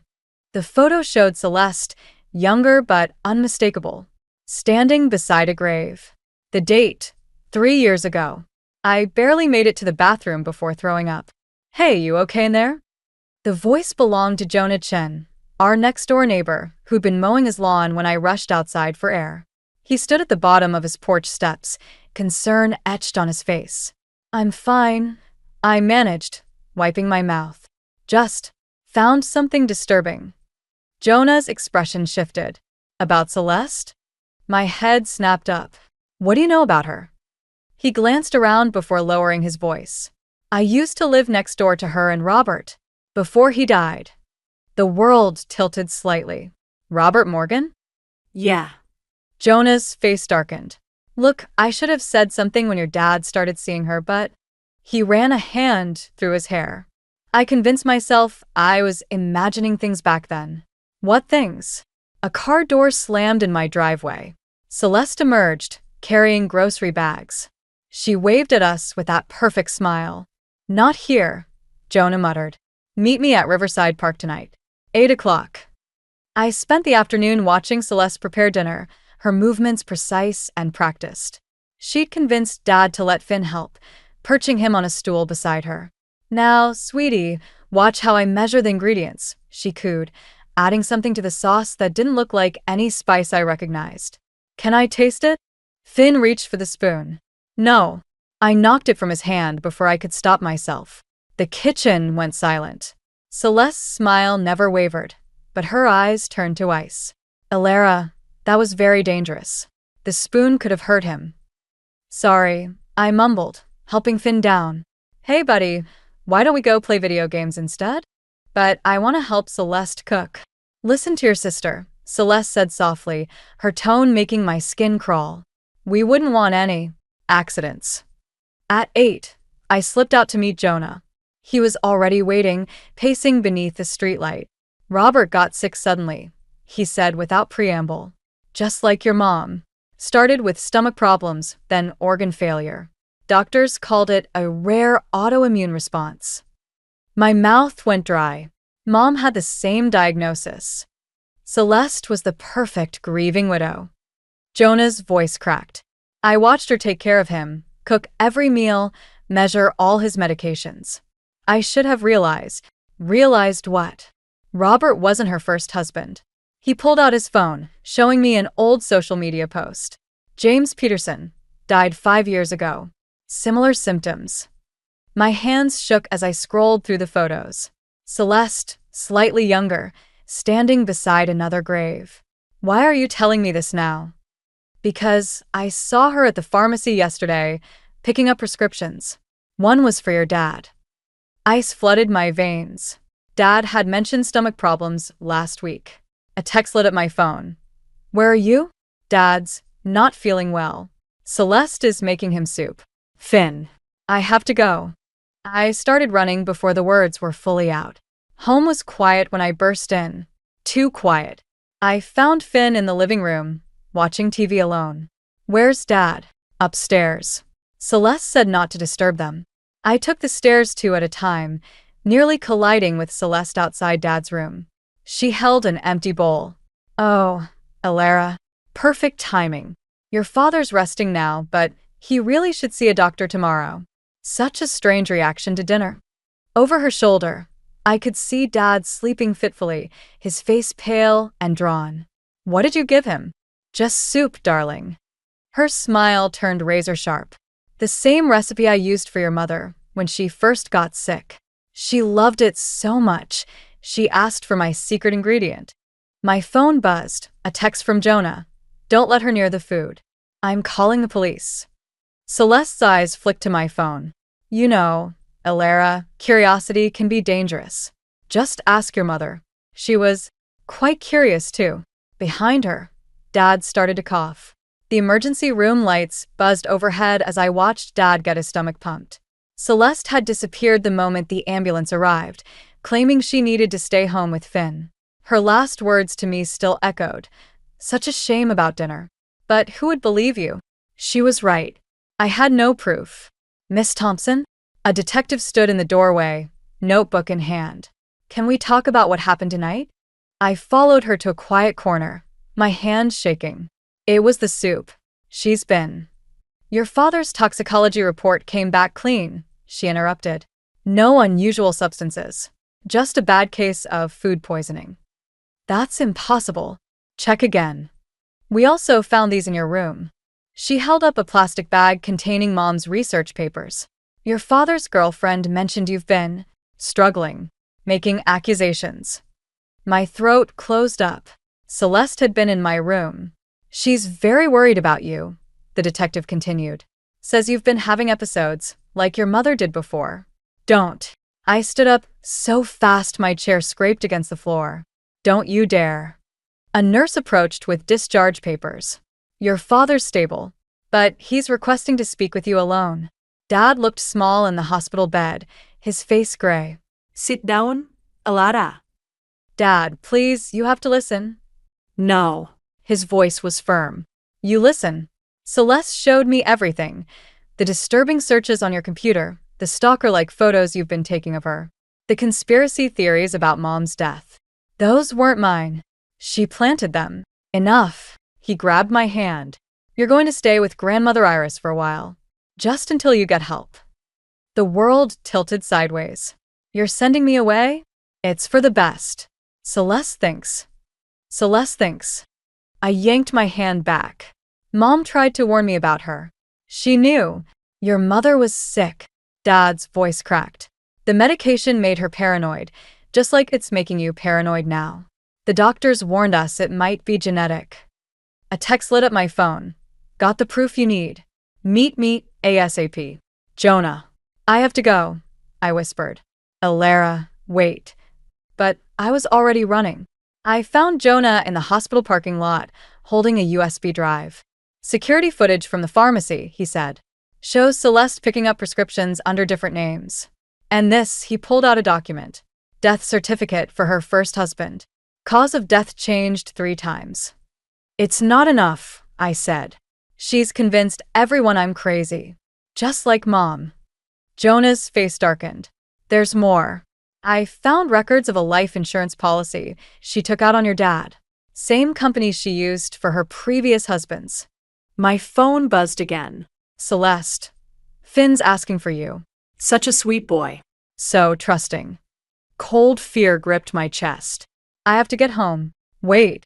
Jonah grabbed my arm. You can't go alone. Let me call the police. They won't believe us. Not without absolute proof. I showed him Celeste's text. I can't risk Finn. Then we'll get proof. He pulled out his phone.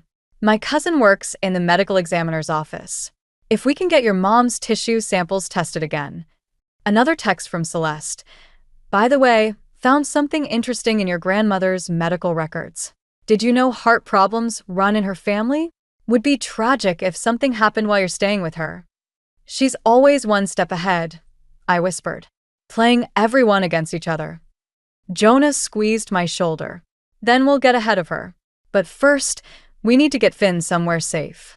I stared at the hospital entrance, where Dad was being wheeled out. Celeste would be here any minute to pick him up, playing the devoted girlfriend. No, I said finally. First, we make her think she's won. Let her believe I'm falling apart, just like Mom. That's dangerous. So is underestimating her. I straightened my shoulders. Mom tried to fight her alone and lost. I won't make the same mistake. Jonah nodded slowly. What's the plan? We give her exactly what she wants, a crazy stepdaughter who needs to be sent away. And then, I gripped the USB drive. We show her what it feels like to lose everything she loves. Grandmother Iris's house smelled like lavender and old books, exactly how Mom used to smell. I'd been here 3 days, playing the part of the troubled teenager while Jonah dug deeper into Celeste's past. Every night, I checked my phone for updates about Finn. Your father called again, Grandmother said, setting down her teacup. He's worried about you. Is he? I stared out the window. Or is Celeste worried about what I might find here? Grandmother's expression shifted. She reached into her cardigan pocket and pulled out a worn envelope. I've been waiting for the right moment to show you this. Your mother left it with me, a week before she died. My hands trembled as I opened it. Inside was a key and a note. Safety deposit box 247, First National Bank. Don't trust anyone. She knew, Grandmother whispered, about Celeste. About everything. A text buzzed. Found something big. Meet now. Jonah. I have to. Go. Grandmother squeezed my hand. But Alara? Be careful. Celeste visited me yesterday, asking about your mother's old medical records. My blood ran cold. What did you tell her? That they were destroyed in the basement flood last year. Her eyes glinted. She didn't need to know they're actually in that safety deposit box. I found Jonah at our usual spot behind the library. His face was ashen. Celeste's real name is Sarah Conway, he said, handing me a stack of papers. She's changed identities 3 times. Each time after a husband died. How did you? My cousin didn't just find the medical records. She found police reports. 2 different detectives tried to investigate her, but both cases were dropped when the detectives suddenly transferred or retired. My phone lit up with a text from Dad. Finn's fever won't break. Celeste is taking him to the hospital. No, I breathe. No, no, no. What is it? This is how it started with Mom. A fever that wouldn't break then. Another text from Celeste this time. Should have stayed away, little girl. Some lessons need to be taught the hard way. I'm calling the police. Jonah reached for his phone. Wait. I pulled out Mom's key. We need proof first. Real proof. The bank was closing when we arrived. The safety deposit box contained a single USB drive and a handwritten note. Follow the money. Love, Mom. Jonah plugged the drive into his laptop. Files appeared, bank statements, insurance policies, medical records. Mom had traced a pattern across decades. Large insurance policies, mysterious illnesses, dead husbands. Look at this. Jonah pointed to a transaction record. Celeste, Sarah, whatever her name is, she's been transferring money to someone at the hospital. A Dr. Phillips. The same doctor who'd convinced Dad that Mom was paranoid. My phone buzzed again. Dad. At Memorial Hospital. Finn's getting worse. Where are you? We have to show this to the police, Jonah insisted. They won't move fast enough. I grabbed my keys. Finn doesn't have time. Alara, wait. You can't confront her alone. She's dangerous. So am I. I pulled out Mom's final letter. She thought she could do this alone, and it got her killed. But I'm not alone. I have proof. I have you. And I have nothing left to lose. Except Finn. Exactly. I started the car. Call Detective Martinez. Tell her to meet me at Memorial Hospital. And Jonah, if anything happens to me, make sure everyone knows the truth about Celeste Morgan. As I drove, another text came through. Celeste again. You know, your mother made the same mistake, thinking she could protect everyone. Want to know her last words?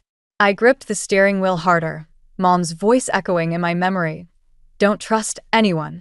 But she was wrong about one thing. Sometimes, to fight a monster, you need to trust someone. And sometimes, to save your family, you have to risk everything. The hospital loomed ahead, its windows glowing in the dusk like warning lights.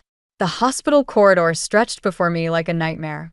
Through the window of Finn's room, I could see Celeste perched beside his bed, stroking his hair while Dad paced. My brother's small form lay still, connected to beeping machines. Miss Thompson? Dr. Phillips appeared beside me, his face a mask of concern. I understand you've been struggling lately. Where are Finn's test results? I demanded. Your father gave MS. Morgan Medical Authority while you were away. Patient confidentiality. Like the confidentiality you maintained when she paid you to falsify Mom's records? His expression flickered. Before he could respond, Celeste emerged from Finn's room. Alara, sweetheart. Her voice dripped honey. You shouldn't be here. You're not well. I pulled out my phone, displaying the evidence. Sarah Conway. That's your real name, isn't it? How many husbands did you poison before my mother caught on? Security. Dr. Phillips reached for his pager. Go ahead, I said. Call them. Detective Martinez is already on her way with a warrant for both of you. Celeste's mask cracked, just for a moment. Then she smiled. Grant, could you come out here? Dad appeared, looking exhausted. Alara, what are you doing here? You're supposed to be at grandmother's. Show him, I told Celeste. Show him who you really are. She's having another episode, Celeste whispered, clutching Dad's arm. Just like Annabelle did. Dr. Phillips, perhaps we should discuss residential treatment. No. I thrust Mom's files at Dad. Look at the evidence. The insurance policies, the bank transfers, the death certificates. She killed Mom, and now she's killing Finn. That's enough. Dad's voice cracked like a whip. Security, please escort my daughter out. Dad, please. MS. Morgan has been administering Finn's medication personally, Dr. Phillips added smoothly. She's been absolutely vigilant. The monitors in Finn's room suddenly erupted in alarms. Nurses rushed past us. What did you give him? I lunged at Celeste, but security grabbed me. What did you do to my brother? Oh, Alara. Celeste's eyes gleamed with triumph. You really are just like your mother. So desperate to be the hero, you can't see what's right in front of you. She pulled out her phone, showing me a text thread from my number, threatening her, planning to harm Finn. Messages I'd never sent. "No one will believe you now," she whispered. "They'll say you had a psychotic break, just like your mother. Tried to hurt your own brother out of jealousy." The security guard started dragging me away. Through the chaos, I caught a glimpse of Finn's room. Nurses surrounding his bed, Dad holding his hand, Celeste watching me with that perfect, poisonous smile. "Your mother's last words?" she called after me. "She begged me to spare you. I should have listened. Let go of me." I fought against the guards. Dad. "The evidence is on my phone. Just look at it." But Celeste was already holding my phone. Must have grabbed it in the scuffle. Poor thing. Imagining things again. As they pulled me toward the elevator, I saw Detective Martinez step out. Too late, too late. Celeste was already rushing back to Finn's room, playing the devoted caregiver. Dad wouldn't meet my eyes. "Wait," I pleaded with the detective. "The proof, it's all on my phone. The phone with all those threatening messages you sent MS. "Morgan," she shook her head. "Your father's given permission for a psychiatric hold." The elevator doors closed on my world collapsing. Mom's voice echoed in my head. Don't trust anyone. But I had trusted that the truth would be enough. That Dad would finally see. That good would triumph over evil. I was wrong. Somewhere above me, my little brother was fighting for his life. My father was blind to the viper in our midst. And all of Mom's careful planning, all her evidence, had just played right into Celeste's hands. The security guards led me toward the psychiatric ward, where Dr. Phillips was already waiting with admission papers. "Don't worry," he said, uncapping his pen. "We'll take good care of you, just like we did with your mother." The psychiatric ward's white walls closed in around me, but I wasn't alone. Jonah had come through. His cousin from the medical examiner's office was recording everything happening in Finn's room. All I needed was time. "These sedatives will help you rest," Dr. Phillips said, approaching with a syringe. "Before you do that," I kept my voice steady. "You might want to check your phone." Right on cue, his phone buzzed. Then again. And again. What? "Proof of every payment Celeste made to you, sent to every doctor in this hospital." I smiled, channeling Celeste's own poisonous sweetness. "Oh, and the medical board. And the police." The syringe wavered. "Nurse." Dr. Phillips called, but no one came. Instead, Detective Martinez appeared in the doorway. "Dr. Phillips," she said, "we need to discuss those irregularities in Annabelle Thompson's death certificate." A commotion erupted from upstairs, shouting, running feet. My heart stopped. "Finn," I whispered. I bolted past them, racing toward my brother's room. Inside, nurses surrounded his bed while Dad grappled with Celeste, a syringe falling from her hand. "I saw her on the camera," Jonah's cousin was saying. "She was adding something to his four." "He was getting better," Celeste snarled, her mask finally shattering. "He was ruining everything. Like my mother ruined everything?" I stepped into the room. "When she figured out what you were doing?" Celeste's eyes met mine, and for the first time, I saw the truth. Not a monster, but a broken woman desperate for control. "Your mother," she spat, "wouldn't let things be perfect. Just like you." "Perfect." Dad's voice cracked. "You killed my wife. You tried to kill my son." "I made things better," Celeste screamed. "I gave you a family again. I could have given you everything if she'd just stayed quiet, if she'd just taken the pills." I pulled out Mom's final note. "The ones you convinced everyone were for her paranoia? The ones that slowly poisoned her." Detective Martinez stepped forward with handcuffs. "Sarah Conway, you're under arrest." "No." Celeste lunged for Finn's bed, but I was faster. We crashed together, her nails raking my face as we fell. "You're just like her," Celeste hissed. "Always thinking you know best, always trying to save everyone." "You're right." I grabbed her wrists. "I am like her, and that's why you lost." The security guards pulled her away, her screams echoing down the hall. Dad stood frozen, staring at Mom's medical records scattered across the floor. Alara, he whispered. I didn't. I should have. His vitals are stabilizing, a nurse called out. Whatever she was giving him, it's wearing off. I rushed to Finn's side, taking his small hand. His eyes fluttered open. Lara, he mumbled. I had a bad dream. It's over now, I promised, feeling Dad's hand on my shoulder. Everything's going to be okay. Later, as police collected evidence and doctors reversed the damage Celeste had done, I found a crumpled note in her discarded jacket. Dearest Alara, you were right about everything, just like your mother was. I thought I could create perfect families, fix what was broken in my own life. But all I did was destroy. Your mother saw through me, tried to stop me. She died protecting you. I hope someday you'll understand. We're not so different. We both just wanted to be loved. Celeste. Dad appeared beside me. What's that? The truth, I said, letting the note fall. But not the whole truth. Mom's love wasn't about control or perfection. It was about protection, about fighting for what matters. He pulled me into a hug, his tears falling into my hair. Through the window, I could see Detective Martinez leading Celeste and Dr. Phillips away in handcuffs. I'm so sorry, Dad whispered. I should have believed you. Mom knew you would, eventually. I turned back to Finn's room, where he was finally sleeping peacefully. That's why she left us the evidence. She knew love would win in the end. Not perfect love, not controlled love, but real love, messy and fierce and worth fighting for. Just like family. 6 months after Celeste's arrest, I stood in Mom's study, surrounded by boxes. The room had remained untouched since that night, a time capsule of secrets and pain. Found something, Dad said from the doorway, holding a leather-bound journal. It was hidden behind the bookshelf. I recognized Mom's handwriting immediately. The first entry was dated just after she met Celeste.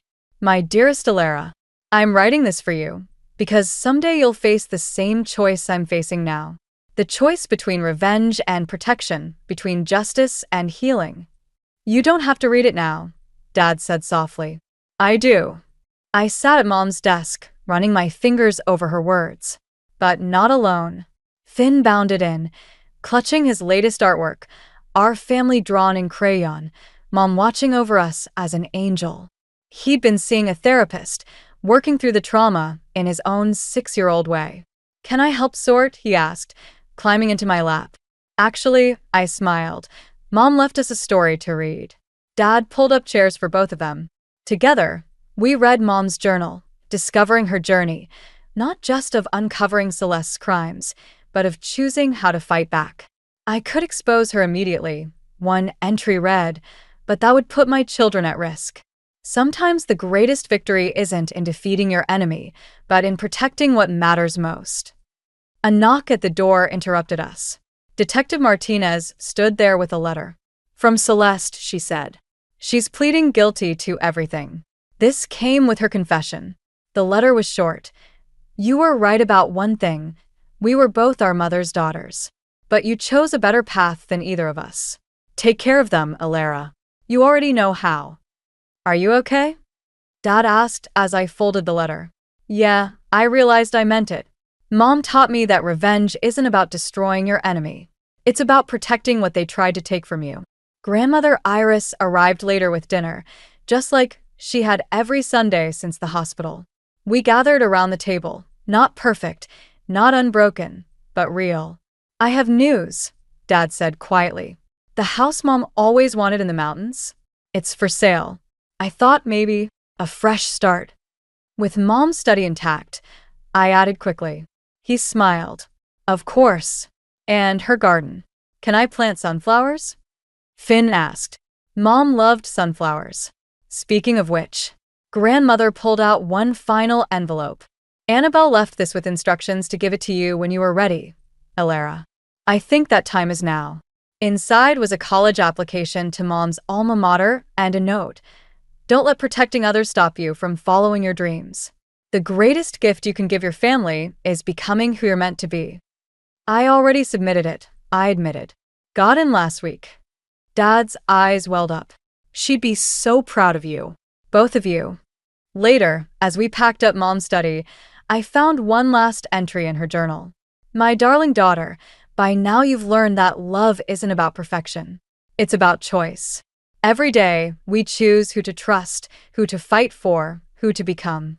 Celeste chose revenge. I chose protection. You, my brave girl, will choose your own path. But remember, the greatest revenge against those who try to destroy your family isn't in destroying them back. It's in growing stronger, loving deeper, living fuller than they ever thought possible. All my love, Mom. I closed the journal, looking around at my imperfect, unbreakable family. Through the window, the first sunflower was blooming in Mom's garden, reaching toward the light. Sometimes the best revenge isn't about getting even. It's about getting better. Together.